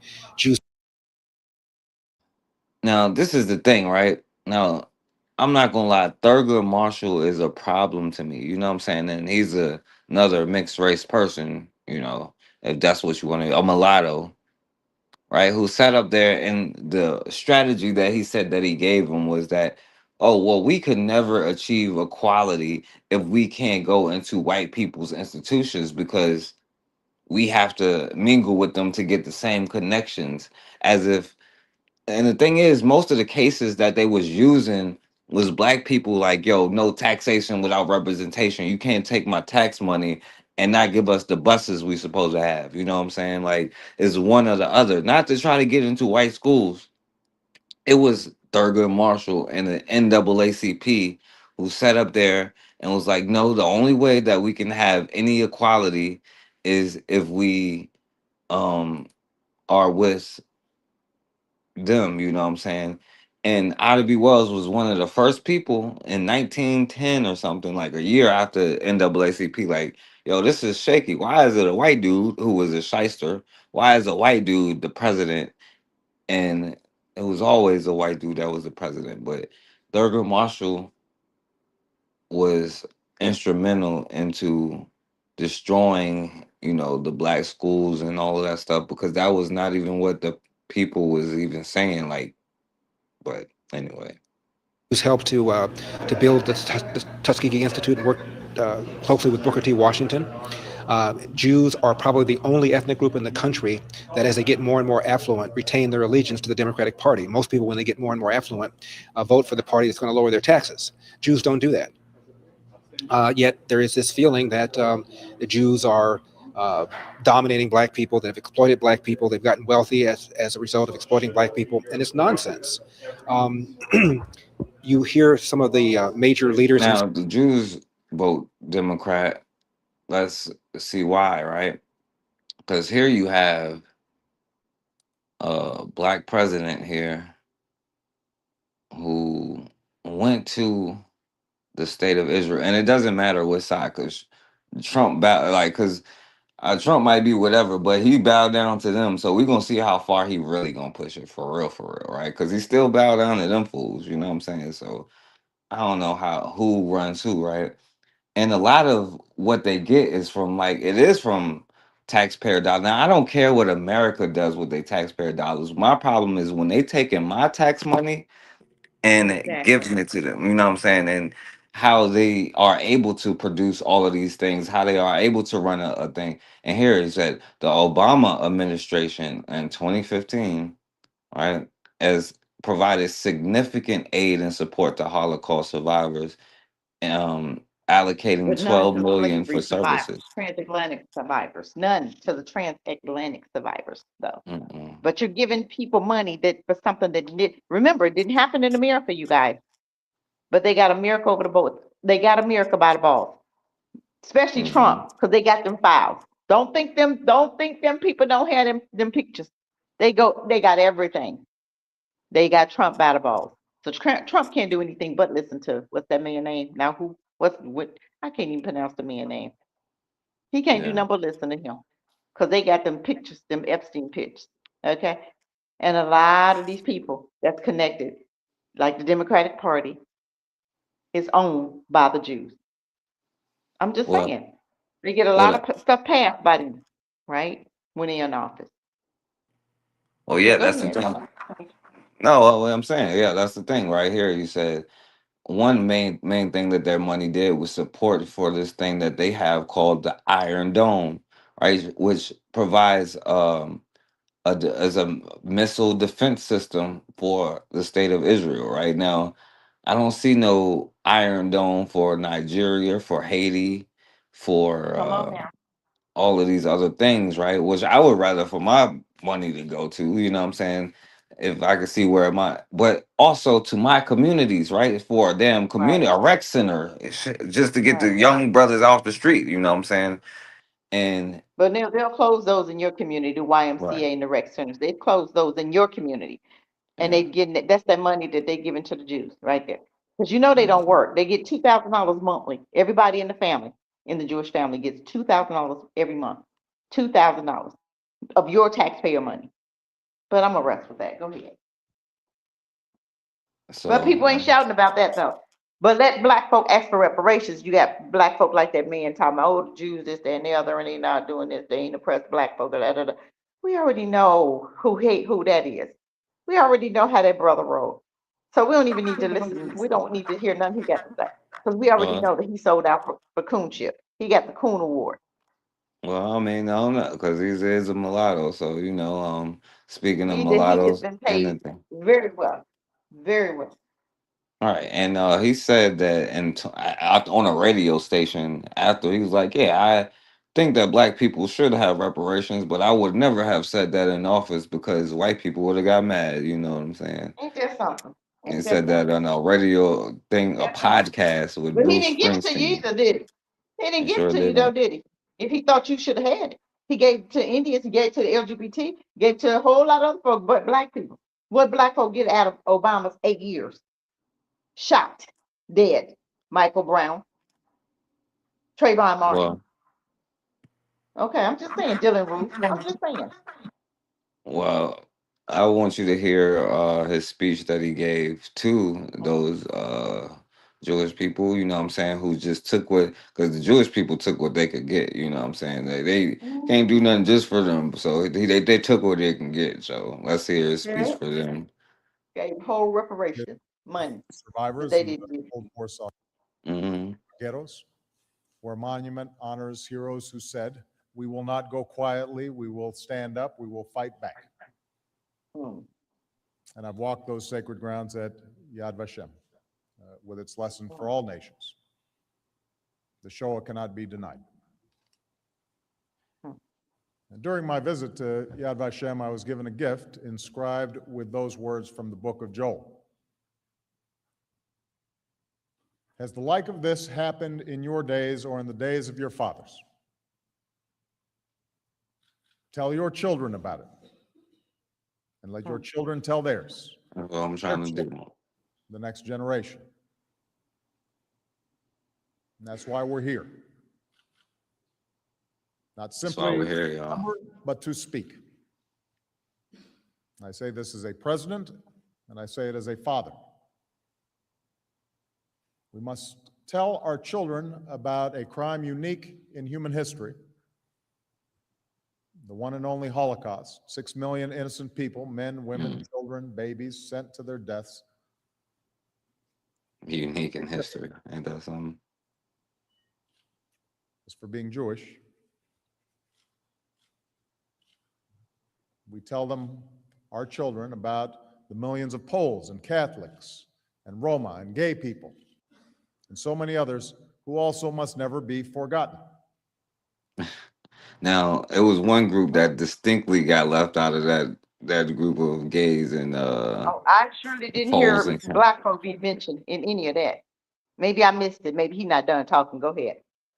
well, no, that's all he had to say, really. He was just Oh, kissing the okay. ass for Oh, another okay. like 45 minutes. So, but no, Okay. a crime unique in history, which is not even unique in history because they had to come to America to learn what they were doing to black people, to learn how to do that if they was doing it. Because we don't know how many of them got put in the We ovens, don't have right? no, We don't know how many. yeah, We we don't didn't. have no We don't have the numbers. You know what I'm saying? We wasn't there. You know, and also we gonna not mention the ones who put their own brothers into the they captured their own brothers and put them in the ovens. That's who they really should be mad at, their own brothers, you know, who sold them out. You know what I'm saying? yeah, So yeah, that's not gonna go on forever. we didn't, you know, that's the thing. We don't know what was going on, but we do know that financial from the quote unquote, well, this is where it had to be what, the third black president. You had JFK, Bill Clinton, and this is the third black president, Obama. You know what I'm saying? They said The the fourth, third we had black one president, more. huh?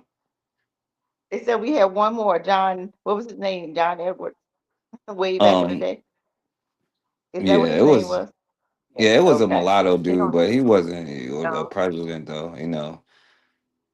But but anyway, you know, this is a to represent blackness that went over to Israel and to deliver a speech talking about a unique crime in history and give them reasons to vote for him. You know what I'm saying? They didn't just take what they can get or whatever. You know what I'm saying? They ain't be like, well, we can't do something just for us, so we just got to do whatever. No, like they have whole healthcare systems where we can't yes, get healthcare. Our people is dying at like yes, 50 some years old. You know what I'm yes, saying? We go to the hospital, yes. the bill is crazy.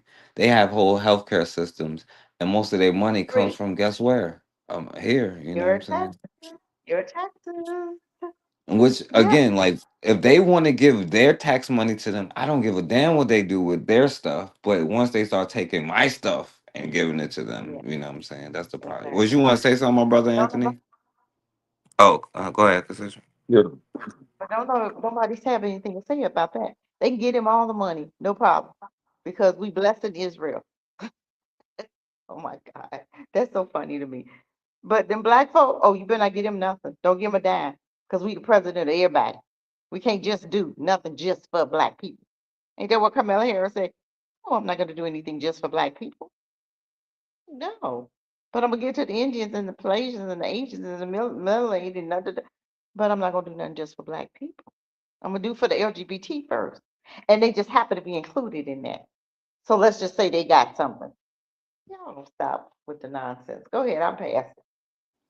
Yeah, you want go ahead, my brother. Yeah, it's funny, man. Okay, I want to address what Obama said and what the other brother, was saying about the Jews founding the NAACP. Okay, I go to Obama first. Now you see how he specifically said the first and only one and only Holocaust.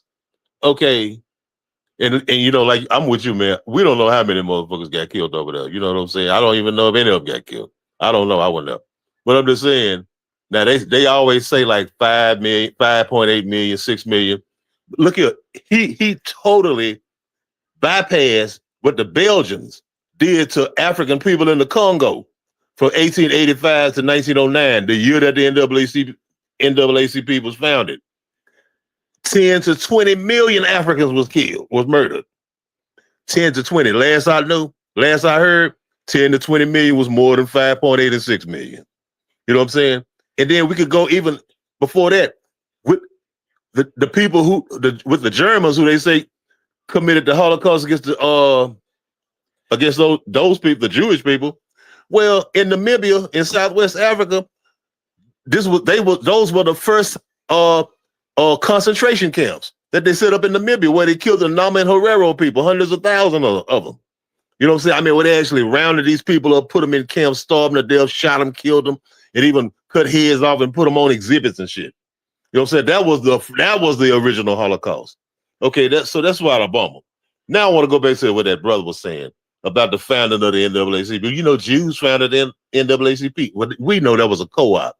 Because like before the NAACP, it had an organization that W.B. Du Bois then was a part of called the Niagara Movement. And the Jews came in and co-opted that, and the Niagara Movement went into the NAACP.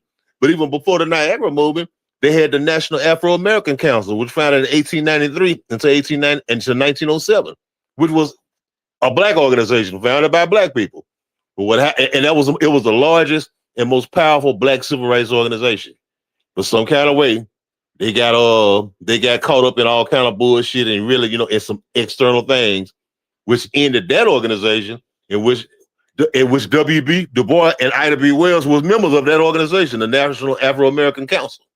And they eventually got together and with other leaders, and they got into the Niagara Movement. And the Niagara Movement went into the NAACP. And Ida B. Wells said, fuck that shit. She left. And they kicked W.B. Du Bois out when the Jews took over. And the main man in the NAACP, Spingarn, the one who they named their award after, where they give to these special Negroes, the Spingarn Award. They found out that for 40 years, this man was spying on black people for the government. Joseph Spingarn.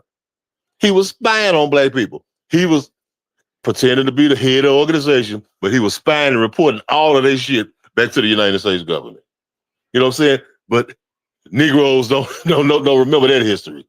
No, they come up with this old whitewash history talking about how important the Jews was and all this shit in the movement and how they helped black people and shit. You know that when I hear shit like that, I say, now y'all college educated. I know they know this shit. You know what I'm saying? But here they come with this bullshit. You know what I'm saying? And Obama know better. He's a history student. He know better than that. But they work for them though. You know what I'm saying? Yep. But the problem is though, my brother, and this is where it always comes back down to though, right? Even when we was talking about W.E. Du Bois and all that and his movement, yeah, they was working together, him and Ida B. Wells, right? But unfortunately, and I'm not trying to be disrespectful, so don't take anything disrespectful to anybody, the brother W.E. Du Bois, all I don't want to put it like this, but it seems to be the case. He was all too happy to be down with like, oh well, let's get some white people help. And Ida B. Wells sat up there and told him like, yo, bro, like I don't think we want to be working with these shites. And he sat up there and went after her because she was like, yo, nah, like the NAACP ain't because like why they doing it like they doing it? You know what I'm saying? Hey, that's why I say she had left. She left. Yeah, but the problem is he started attacking her because she left though. And I do have a problem with W. Du Bois for doing that and other things that he said and did, but what not specific to him. This is the problem with black people. They had the Haitian Revolution. Why they lose the Haitian Revolution? Because we wanted to be a part of them, and then the mulattoes later on.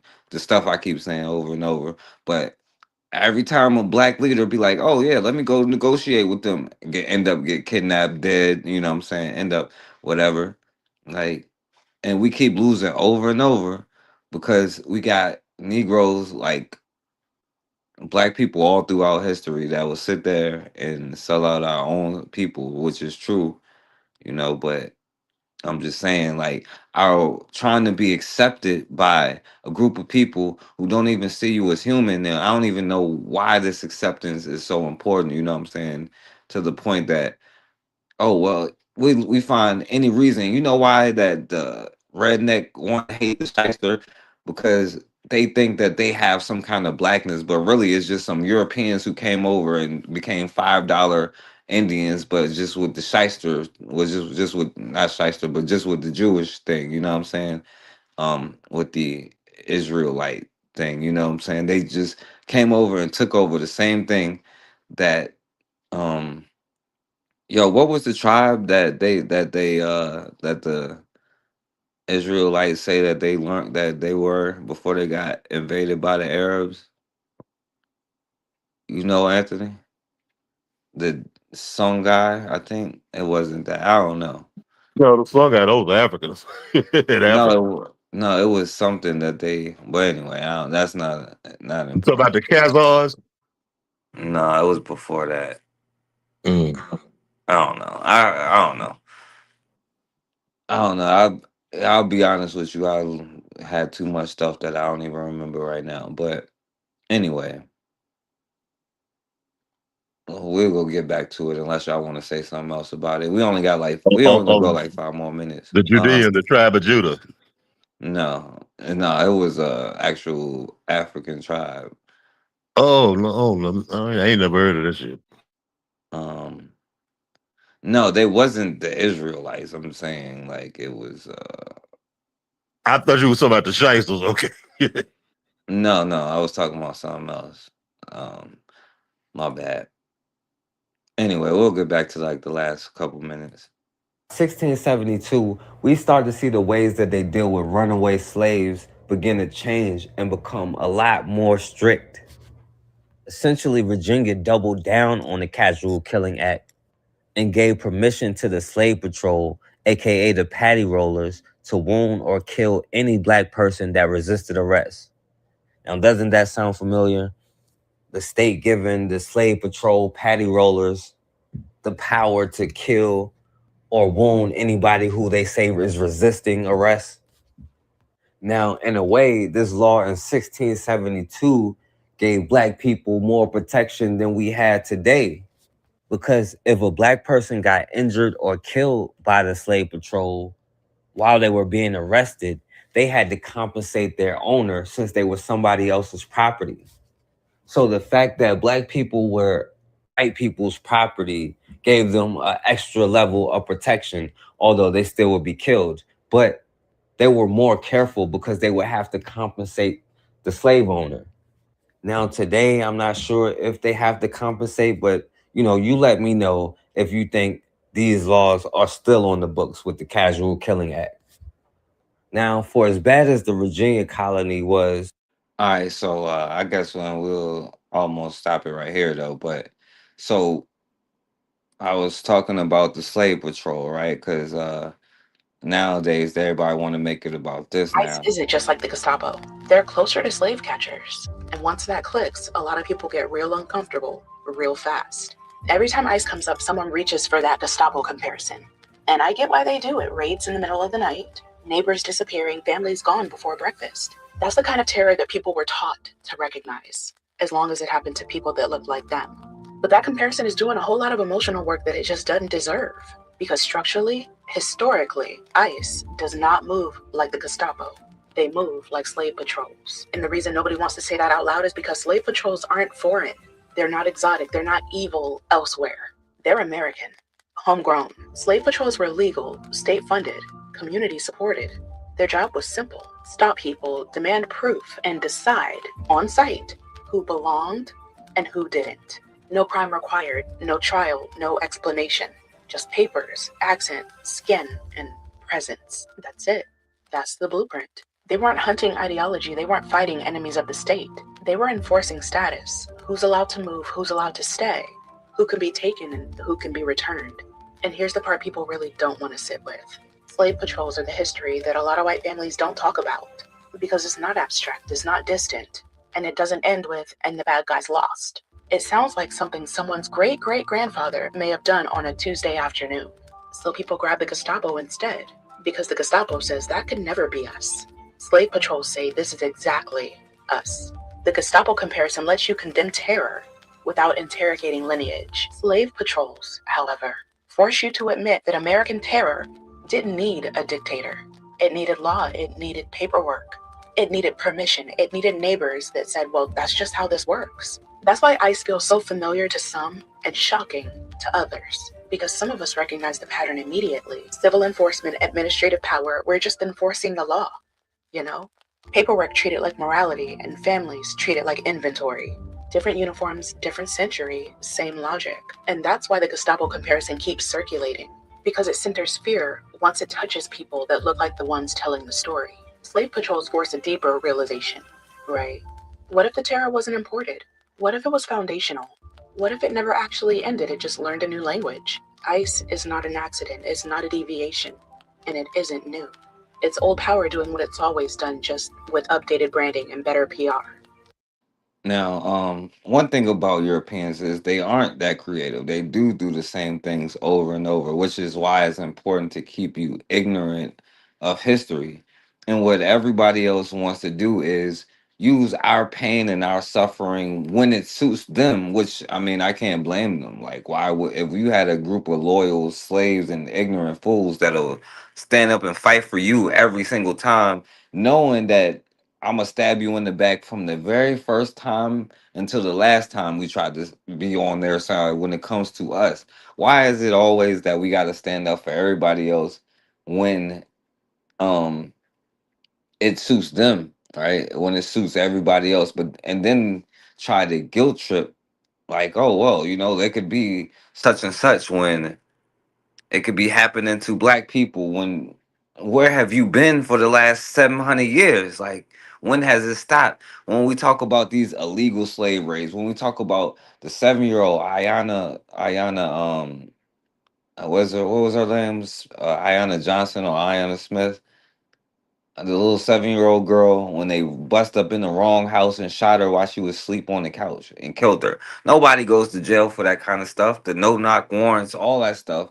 None of that stuff matters until it happened to a damn white girl. Now everybody like upset about everything, you know what I'm saying? Which is crazy to me, you know. But like my brother MD2 was saying earlier on one of his live streams, you know, how a lot of people don't realize that the slave patrol back then was getting paid. They were paying people. It was just regular people off the street that they give what they call it deputizing somebody, you know, to go do that. And like I was saying, and back then it was more quote unquote protection because we were property. Well, we still property, but of the state, you know, but we was property where they would have to pay if you killed one of us, they would have to pay a white person like whatever the cost of the quote unquote slave was, you know what I'm saying? Now they don't got to pay nothing, you know. In fact, they can get paid. So um yo, you want to say something real quick about the consider about the slave patrol?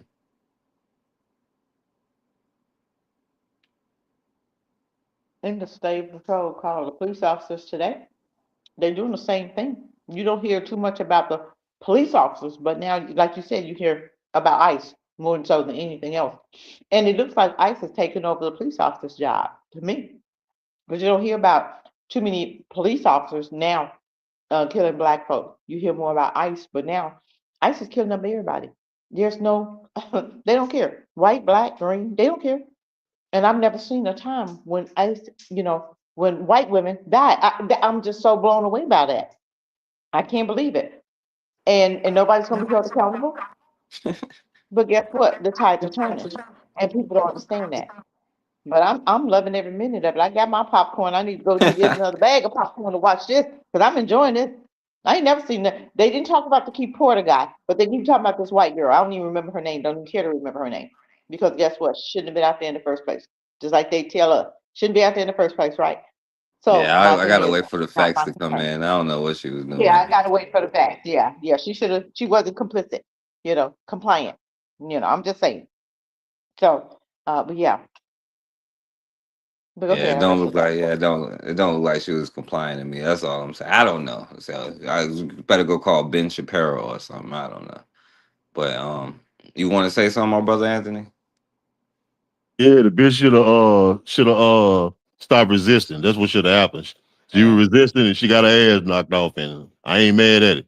Well, I'm saying, as far as those slave patrol, like Cassandra said, you remember, at one time they used to call the police what? The patrolman. You know what I'm saying? That's what the slave patrols were called. The patrolmen, the police, the American police originally came from the slave patrols.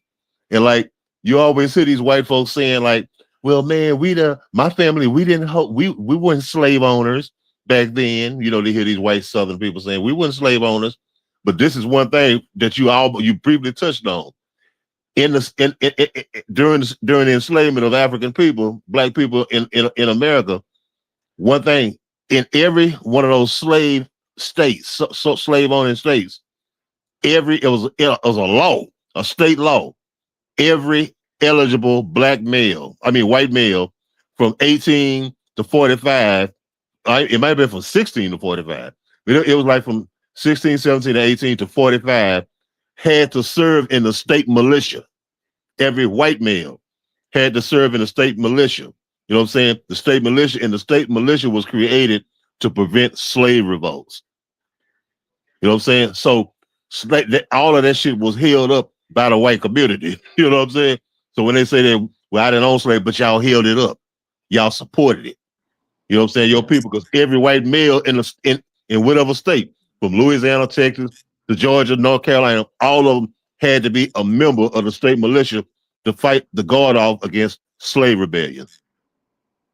Well, yeah, I mean, not only that, when somebody says my family didn't own slaves, well, you'd be like, well, I know that your family's probably the violent ones then, because those was the ones that was killing people, the ones that didn't own slaves, because they was the jealous ones that they couldn't get jobs, so they would be the ones who was actually doing the murder. So they probably are, the killers. So that's what. But we ain't gonna always talk about negative stuff with these slave patrols. How's it going? Brother explained why he had to defend himself against the slave patrols. What's going on? Sit down. Sit. Sir. Can you sit down? I'll talk to you. Stop. Okay, come on now. Sit. Come on now. Sit. Don't do this. Sit down. Why are you asking me, do I live here? Do you live here? Yes or no? What's going on, though? Charlie 77. No, back up. Stop. Stop, man. Witness decision, Your Honor. Make sure you speak loud and clear so the jurors hear what you have to say. You may proceed. Good morning. Could you introduce yourself to the jury? My name is Otto Wallace, CGL, And as the scripture says, all things that are hidden shall be. Tell a house. Wallace, I'm. Don't act like I'm being disrespectful. You are. Honest. Get out. Righteous. Get this steel shot. And then you say, I don't think. Yes, I did refer to as. They killed another bro. Mm-hmm. Who killed? Who had to react the way you did. All right, my bad, y'all. There was nothing else I could do. I was backed in the corner. I tried to leave. I tried my hardest to get an understanding.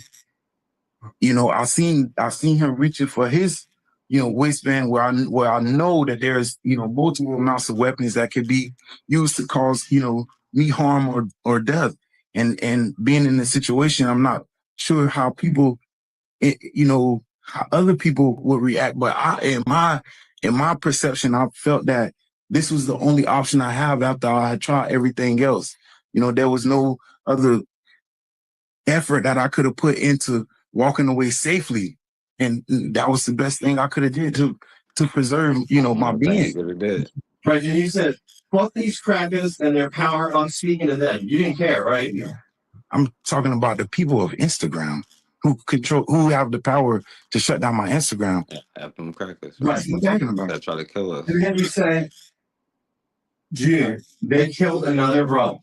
Mm-hmm. Well, and the thing is, right, if you are more offended by me saying crackers than the crackers who come up to try to kill me and I get to defend myself, I start to question if you a cracker. Like, are you the one trying to have my death too? Like, you know what I'm saying? Like, if you more invested to defend the crackers that try to kill me and to exploit me than me saying cracker. Like, I see where your priorities lie, you know what I'm saying? But we gotta sit in court like, oh yes, like Your Honor, which you most likely be a white bitch would be irritating me. You gotta go to front of a white bitch, be like, oh yes, Your Honor, Your Honor, right? You know, yes, Your Honor, I was scared, and then they'd be like, guilty, nigga, life, you know.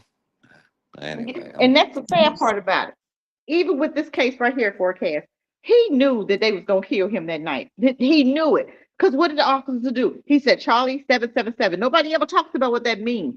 Nobody ever talks about what did he say before any of this started. He called in his radio. He said Charlie 777. Nobody know what that means. But this dude was fighting for his life because he knew that somebody wasn't gonna walk home, and he decided I'm going to live.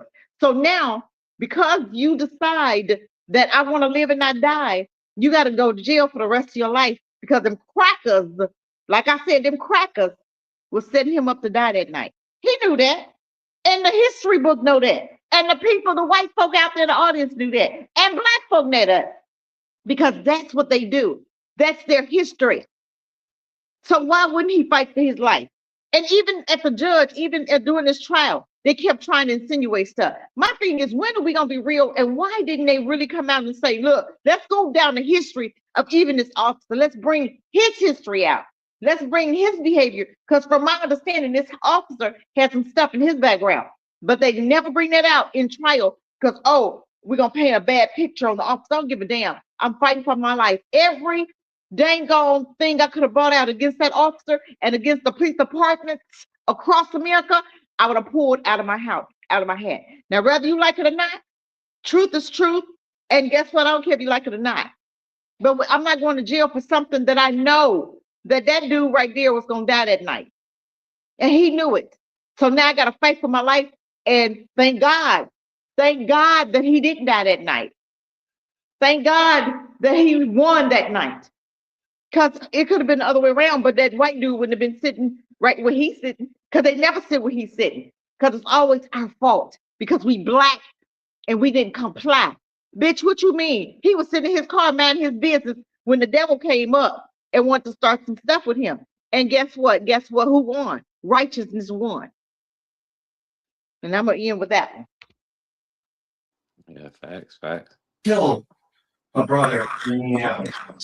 There's been various situations that. Who are you referring to? And then you say these crackers and the power on speaking to them. Yeah, but he also said something about me getting banned. Is Instagram a bunch of crackers?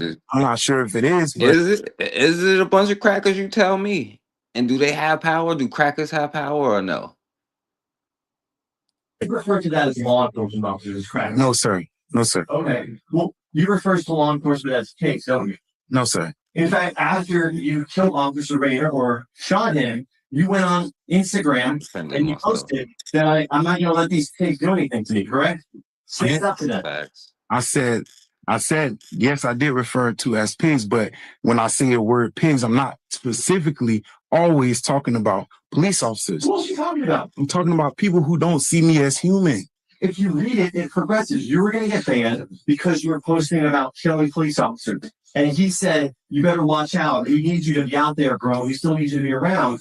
And then now, of all of these cops who done kill people with niggas and they thing, have you ever seen them get pressed in trial talking about, like, what do you mean kill all niggers? And then you shot 4 niggers. You know what I'm saying? Do you really mean kill all niggers? Like, and they never had to explain it. But my brother here has to sit here and explain, like, oh, when I say pig, I don't mean all pigs.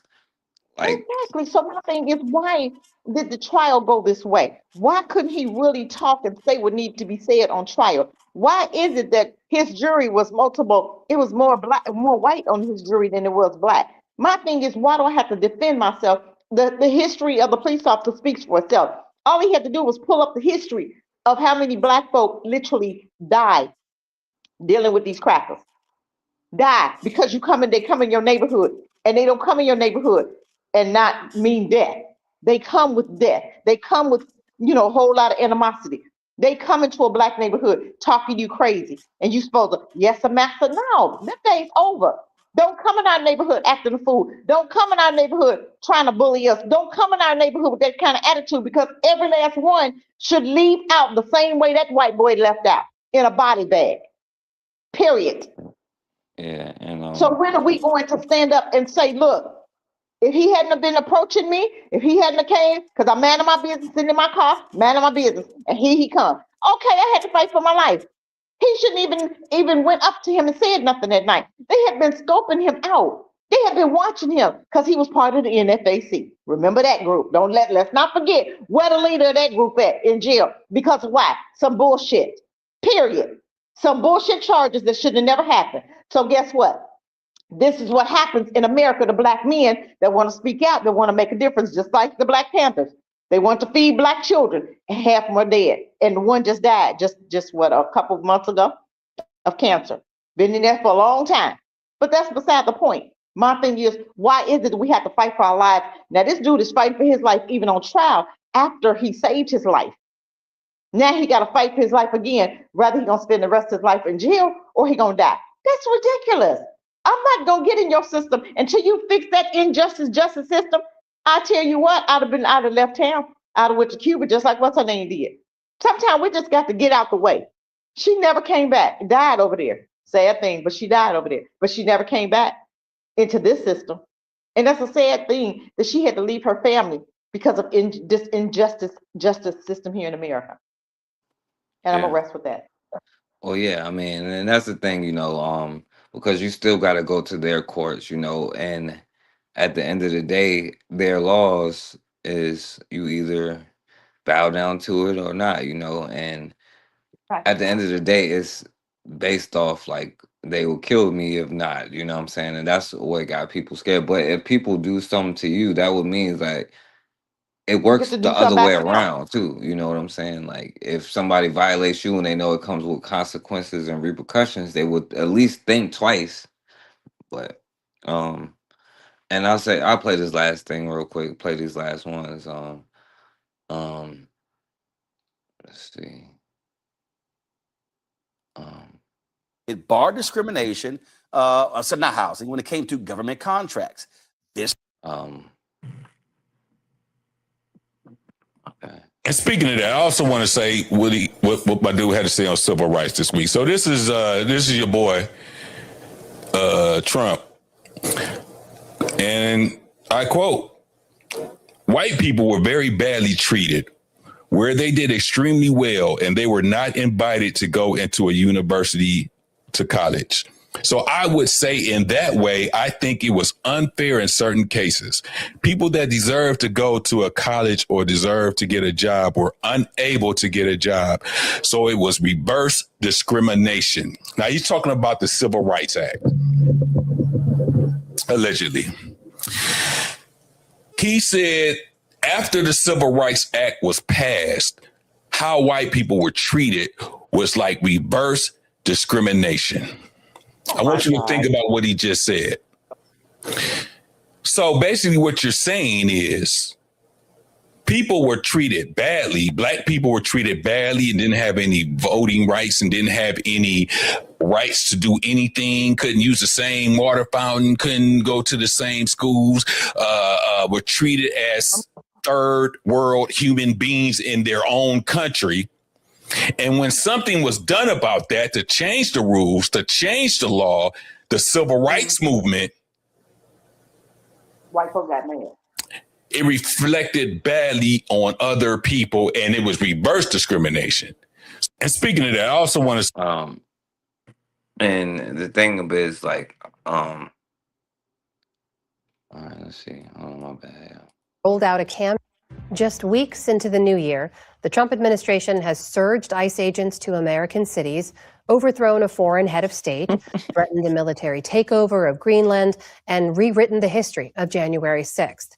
As Liz Landers reports, the administration has rolled out a campaign across departments that draws on images and ideas borrowed from right-wing. And I don't even think he's like the top 10 worst presidents, like because they have some hard, like when I tell you all of them are terrible, all of them, like from the first one was George Washington. He was a pedophile. Like I'm saying, like they had pedophile as presidents, like while they were pedophiling people as president while in office. So I'm just saying this is the American culture here. You know what I'm saying? Got a So he's pedophile probably for like president now. he probably wouldn't even make top Well, how 10. many charges? How many charges Trump got? I How many don't know, like charges? 30 something. Oh, okay. I'm just saying. Didn't they bring him up on charges with felony charges, and he still made president? You think that was Obama? He'd have been president today. Why is it always different when they black? Why is it always you get different rules for white folk? Because we live in a different America.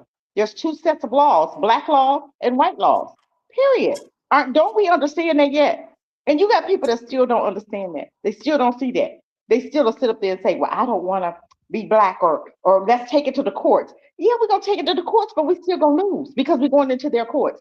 Take it to the black folk courts. Take it to the jungle justice. Let's do jungle justice. Let's do that instead of taking it to the court.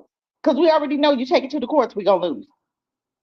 But until we as black people start being serious about this, and every time they do something to you, do something back, I guarantee you they'll be like, you know what, let's leave these niggas alone. Yes, let's do that. Because guess what? You come over here, you're going to get what you get. Every Well, time.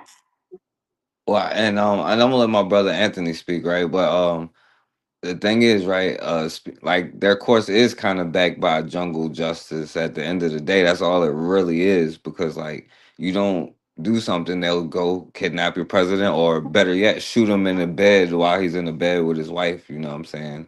No matter who's the. But imagine that. Imagine if America violated Burkina Faso, and then they kidnapped the president and put him on trial and made him go in front of a black woman judge or a black man judge and talk about not guilty, right? And you know what I'm saying, like, what you think would happen if that would happen? But I'm just saying. What didn't that happen with the Anthony case? The young boy that the black lady released. Them white folks had a friggin' fit. Remember the little boy who shot who so-called he was defending himself with the white boy and ended up stabbing the white boy, right? And he went to jail. What the black lady let him off. Them crackers had a fit because he didn't spend, his time. But Kyle Rittenhouse went to jail and got off. Nobody say nothing, right? Didn't nobody say nothing. He didn't spend his time in jail waiting on his trial. But you wanted this little black boy to spend his time waiting on a trial in jail. He had a whole fit when the black judge said, no, we're gonna let him go home, we're gonna let him set bail, and we're gonna let him go home until his trial is set. Well, them crackers had a fit. They had death threats and everything on that baby. I mean, death threats.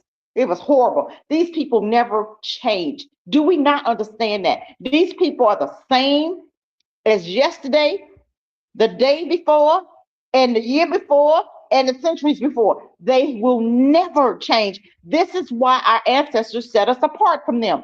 Because our ancestors knew if we don't set something up for our future generations, they're going to die. Because they'll never get it. They'll never understand that these people will never change. We had our own everything. And we gave it up to come back together with them. That's the dumbest thing ever. I cannot make sense of that in my brain. I can't make sense of it. It makes no sense. I get mad every time I think about it. That we had all of that and we gave it up for their ice. But I'm gonna rest with that. Yeah. You want to say something, my brother? Yeah, man. It's like yeah, I agree with Cassidra 100%. But it's like we said, last time we talked. As long as you living on the white man rule, you know what I'm saying? If you ain't got your own land, your own thing, you got to be subject to their rules. So I mean, you might as well do what Cassidra said. When they come at you, fuck them up. Hey, if they gonna get you anyway, you might as well fuck them up. They gonna get you anyway.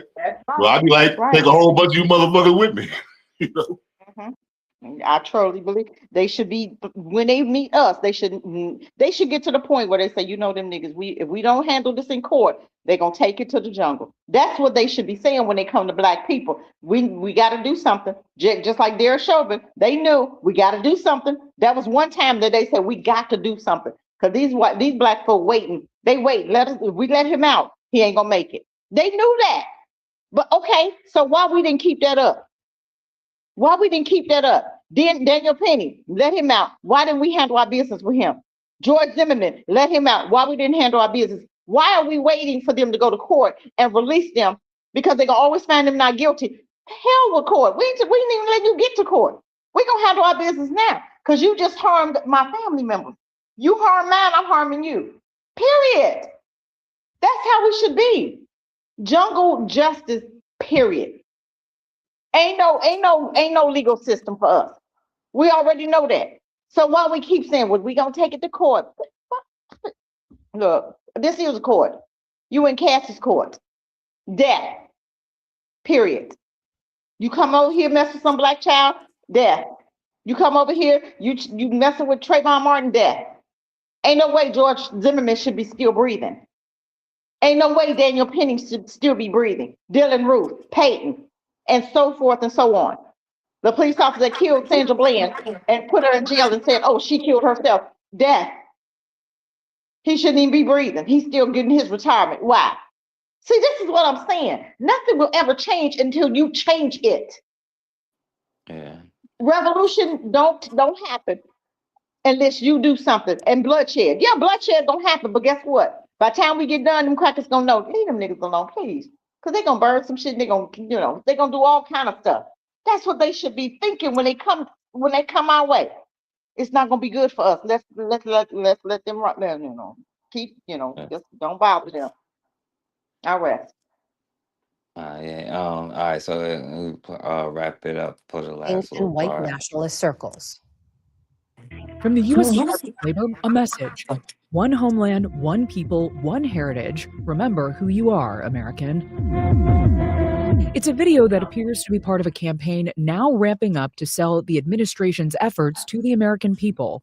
For example, calling on potential ICE recruits to, quote, defend the homeland from outsiders while featuring heroic images of white men, often from a bygone era. Then there's this tweet from Friday, an ICE recruitment ad featuring the turn of phrase, we'll have our home again, plastered over an image of a man on horseback and a stealth bomber flying in the distance. That's a reference to the song, We'll Have Our Home Again, a white supremacist anthem favored by the Proud Boys. Oh my God, we'll have our home again. By God, we'll have our home. That's the culture we fought to Take be. your ass That's back to like the Caucasus Mountain. That's your home anyway. Your family's waiting on you. Conspiracy theory known as QAnon. even their songs is lame. Global Like cabal of pedophiles and deep state actors trafficking children, and that Trump is fighting it. oh yeah. You fight that because you part of it. How you fighting something you part of when you got pictures with them girls? You part of that problem. You want to lie and tell us what you not part of. We see pictures.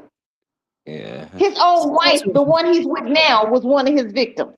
Okay, but I'm gonna let that's a story another day. Go ahead. Hey, consider the pussy grabber. Okay. Oh, thank you. But you trying to go against something that you part of. Bitch, who you think you talking to? You ain't talking to no dummies.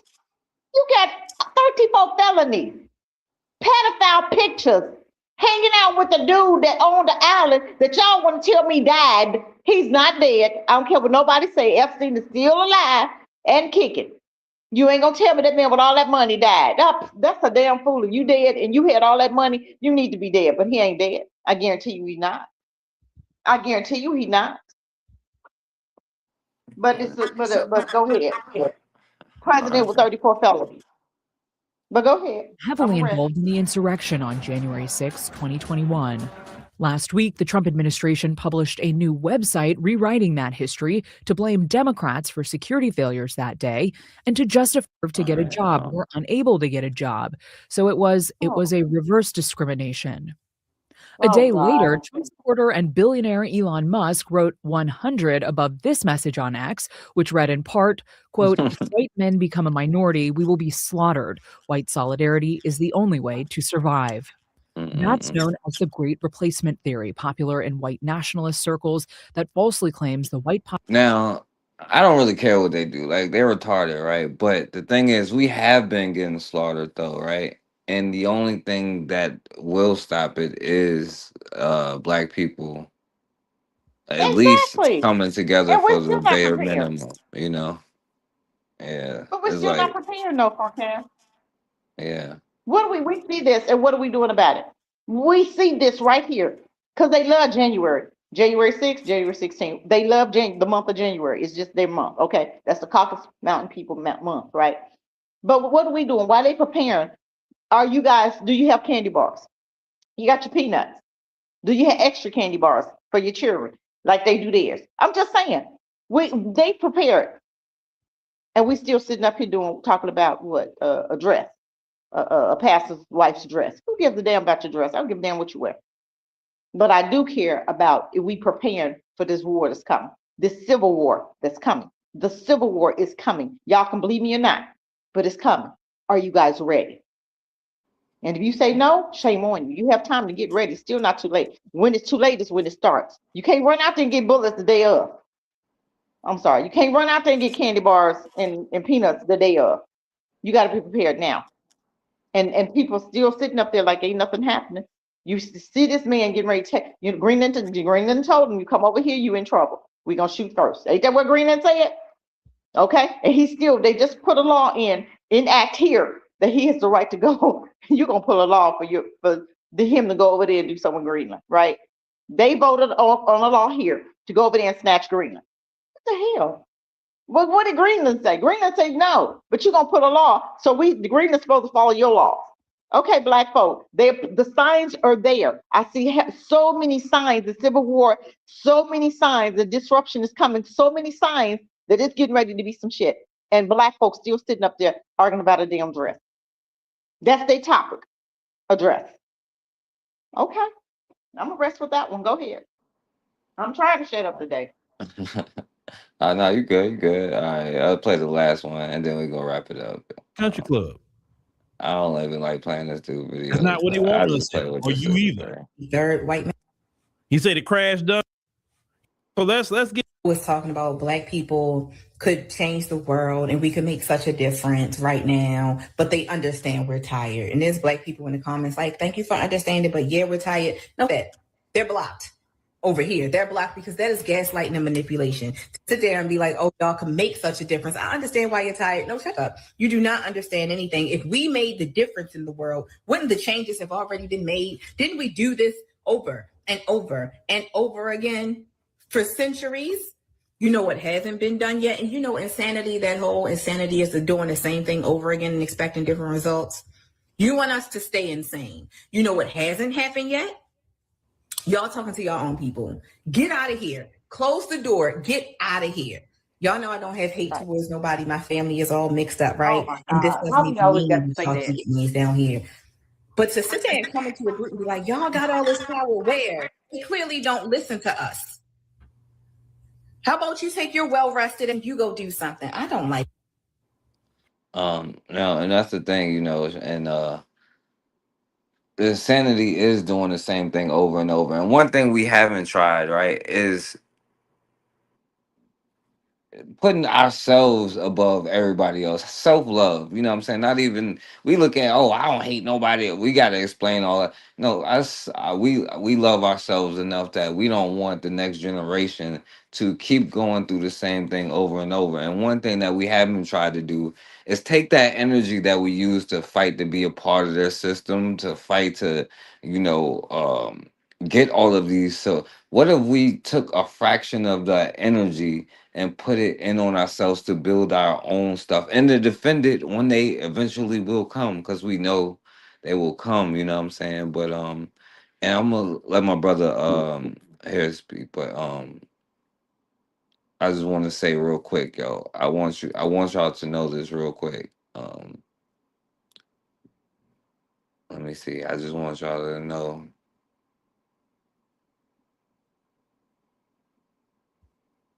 Hold on.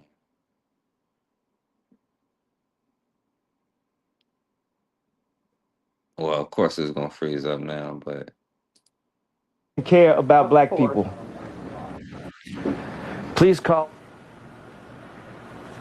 In the past few days, America and people have been stepping up to donate money, to do all they can to help people. George Bush doesn't care about black people. Please call. so yo, you heard it from Kanye West. George Bush does not care about black people, yo. So I just wanted y'all to know that. You want to say something, my brother Anthony? Yeah, Kanye don't give a damn about black people. Okay. Even though his No, man, mama I ain't told got him nothing. about the white women. He ain't been right since he got with him. Hey, man. And right. He ain't been right since he left Kim. Been with her. Damn. But that's a story of another day. Because didn't he come out talking about white folk like dogs in the beginning and then turn around and married one and then had babies with her? Give me a break.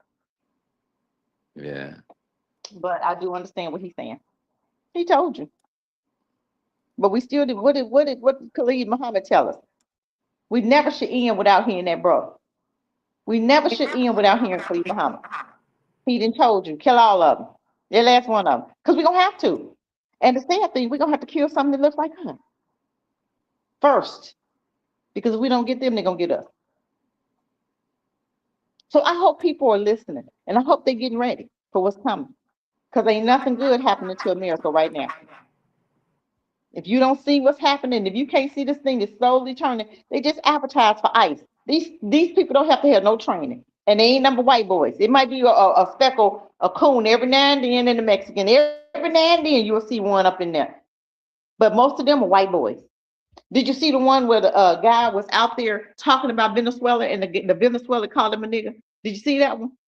I should have sent that one to you. That thing was so funny. I seen it. I Right. seen it funny as hell. Did I you? seen it. Okay, you seen it. Big nigga. Yeah. I mean, he's sitting Yeah, up there hey, fussing yeah, and he going in for Venezuela. What did yeah. they tell him? You ain't part of my country, nigga. Yeah, he said, Please. nigga. Nigga couldn't even say it right. And the dude is going in about what just happened in Venezuela. So he's taken up for Venezuela. But these dudes still could not see past his color. They didn't even hear what he was saying. They didn't even care what he had to say. But my thing is that you get for being out there. So go sit your black ass down.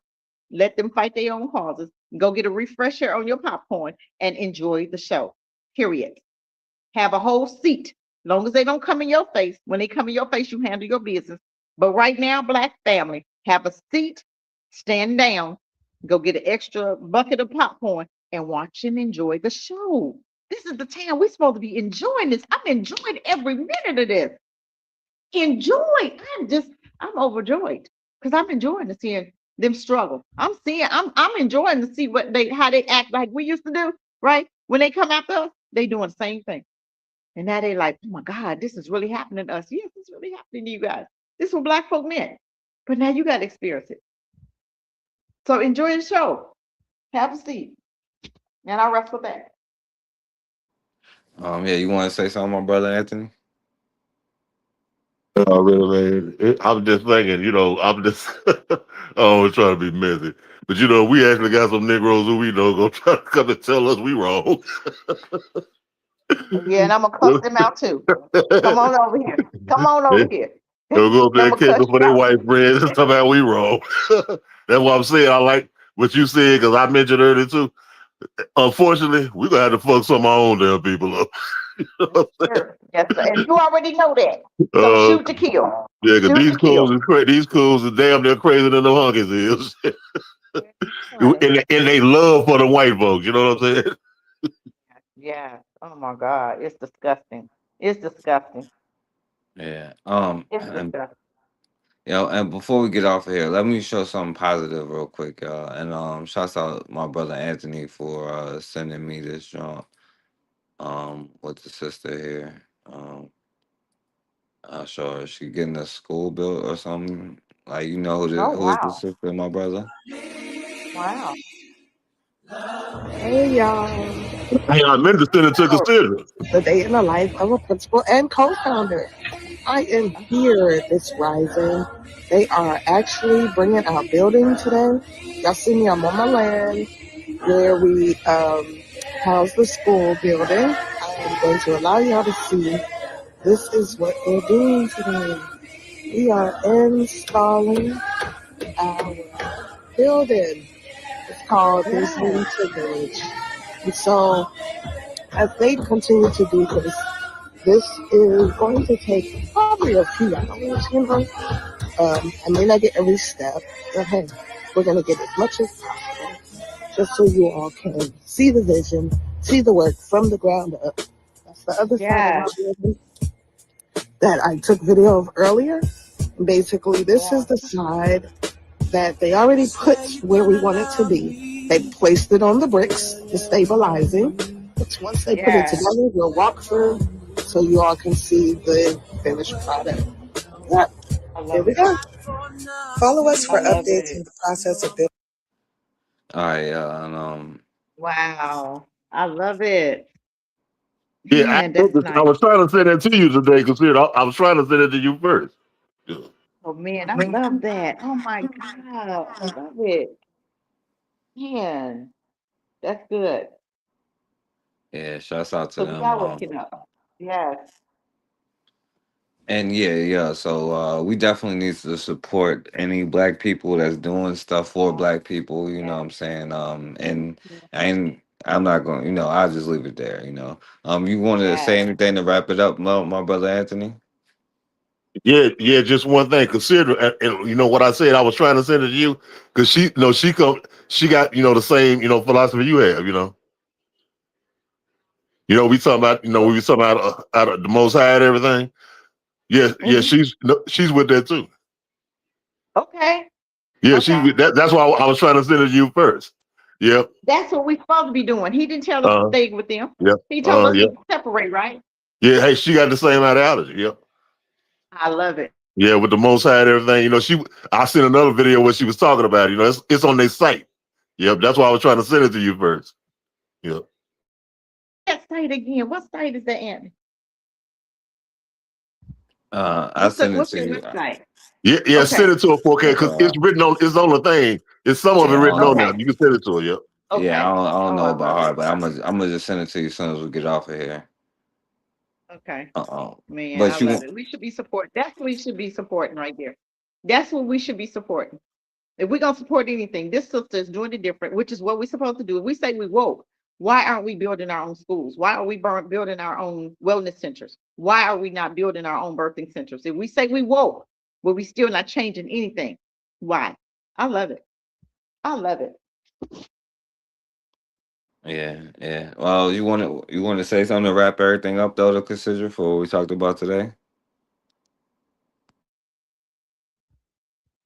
We talked about so much. I just hope people are listening. We're not doing this for, and this is not entertainment for me. I am not getting up at 6 o'clock in the morning because I love to sleep and I hate getting up early. But I come to show up for our people. I come every Wednesday to show up for our people. It's 10:30 you guys' time, but it's 6:30. When we come on, it's 6 o'clock my time here, 6:30. I want this to be more than entertainment. I want you guys to wake up, be ready to listen, get your pen and paper when we come. Just know we're going to lay down some facts and know that we are coming with truth and know that we are coming in love. It's not about dog and white folk. They dogged us. It's about us never allowing us to forget who we're dealing with. And as much as they have trained our children in trying to show us that they're different and we're not like that, we love black folk. No, we know the difference and we can still see that nothing has changed with them when it comes to them. They'll gaslight you, just like the woman had on the show. She said, where's the black folk when this white woman died? I don't give a damn. Where was you at when black folk was dying and we was telling you guys about the police officers and you stood 10 toes down, Blue Lives Matter.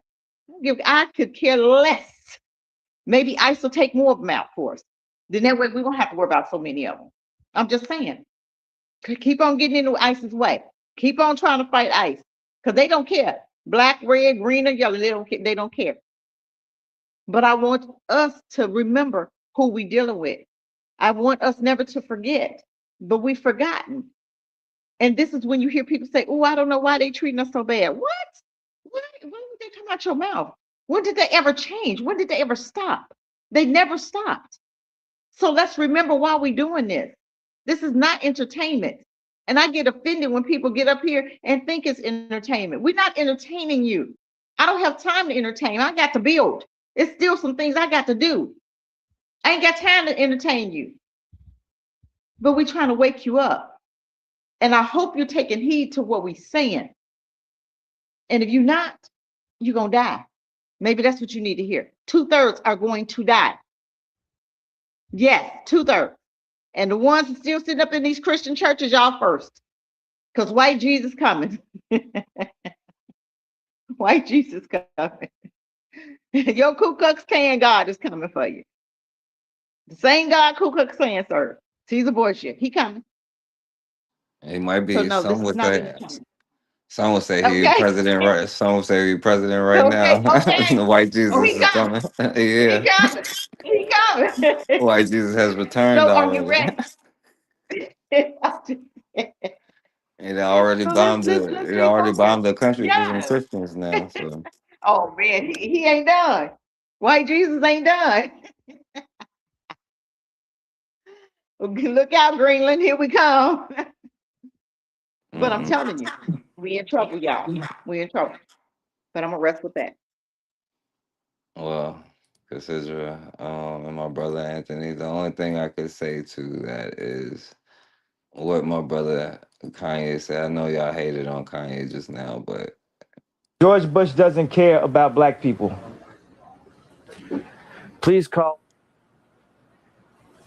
In the past few days, America and people have been stepping up to donate money, to do all they can to help people in New Orleans and all over. George Bush doesn't care about black people. all right. I'm just letting you know if you didn't know. And you know it's gonna be a black person like, oh yeah, George Bush was the best. He loved black people. But anyway, as always, man, we have got to start standing for something, or we're gonna keep falling for anything. Peace, family.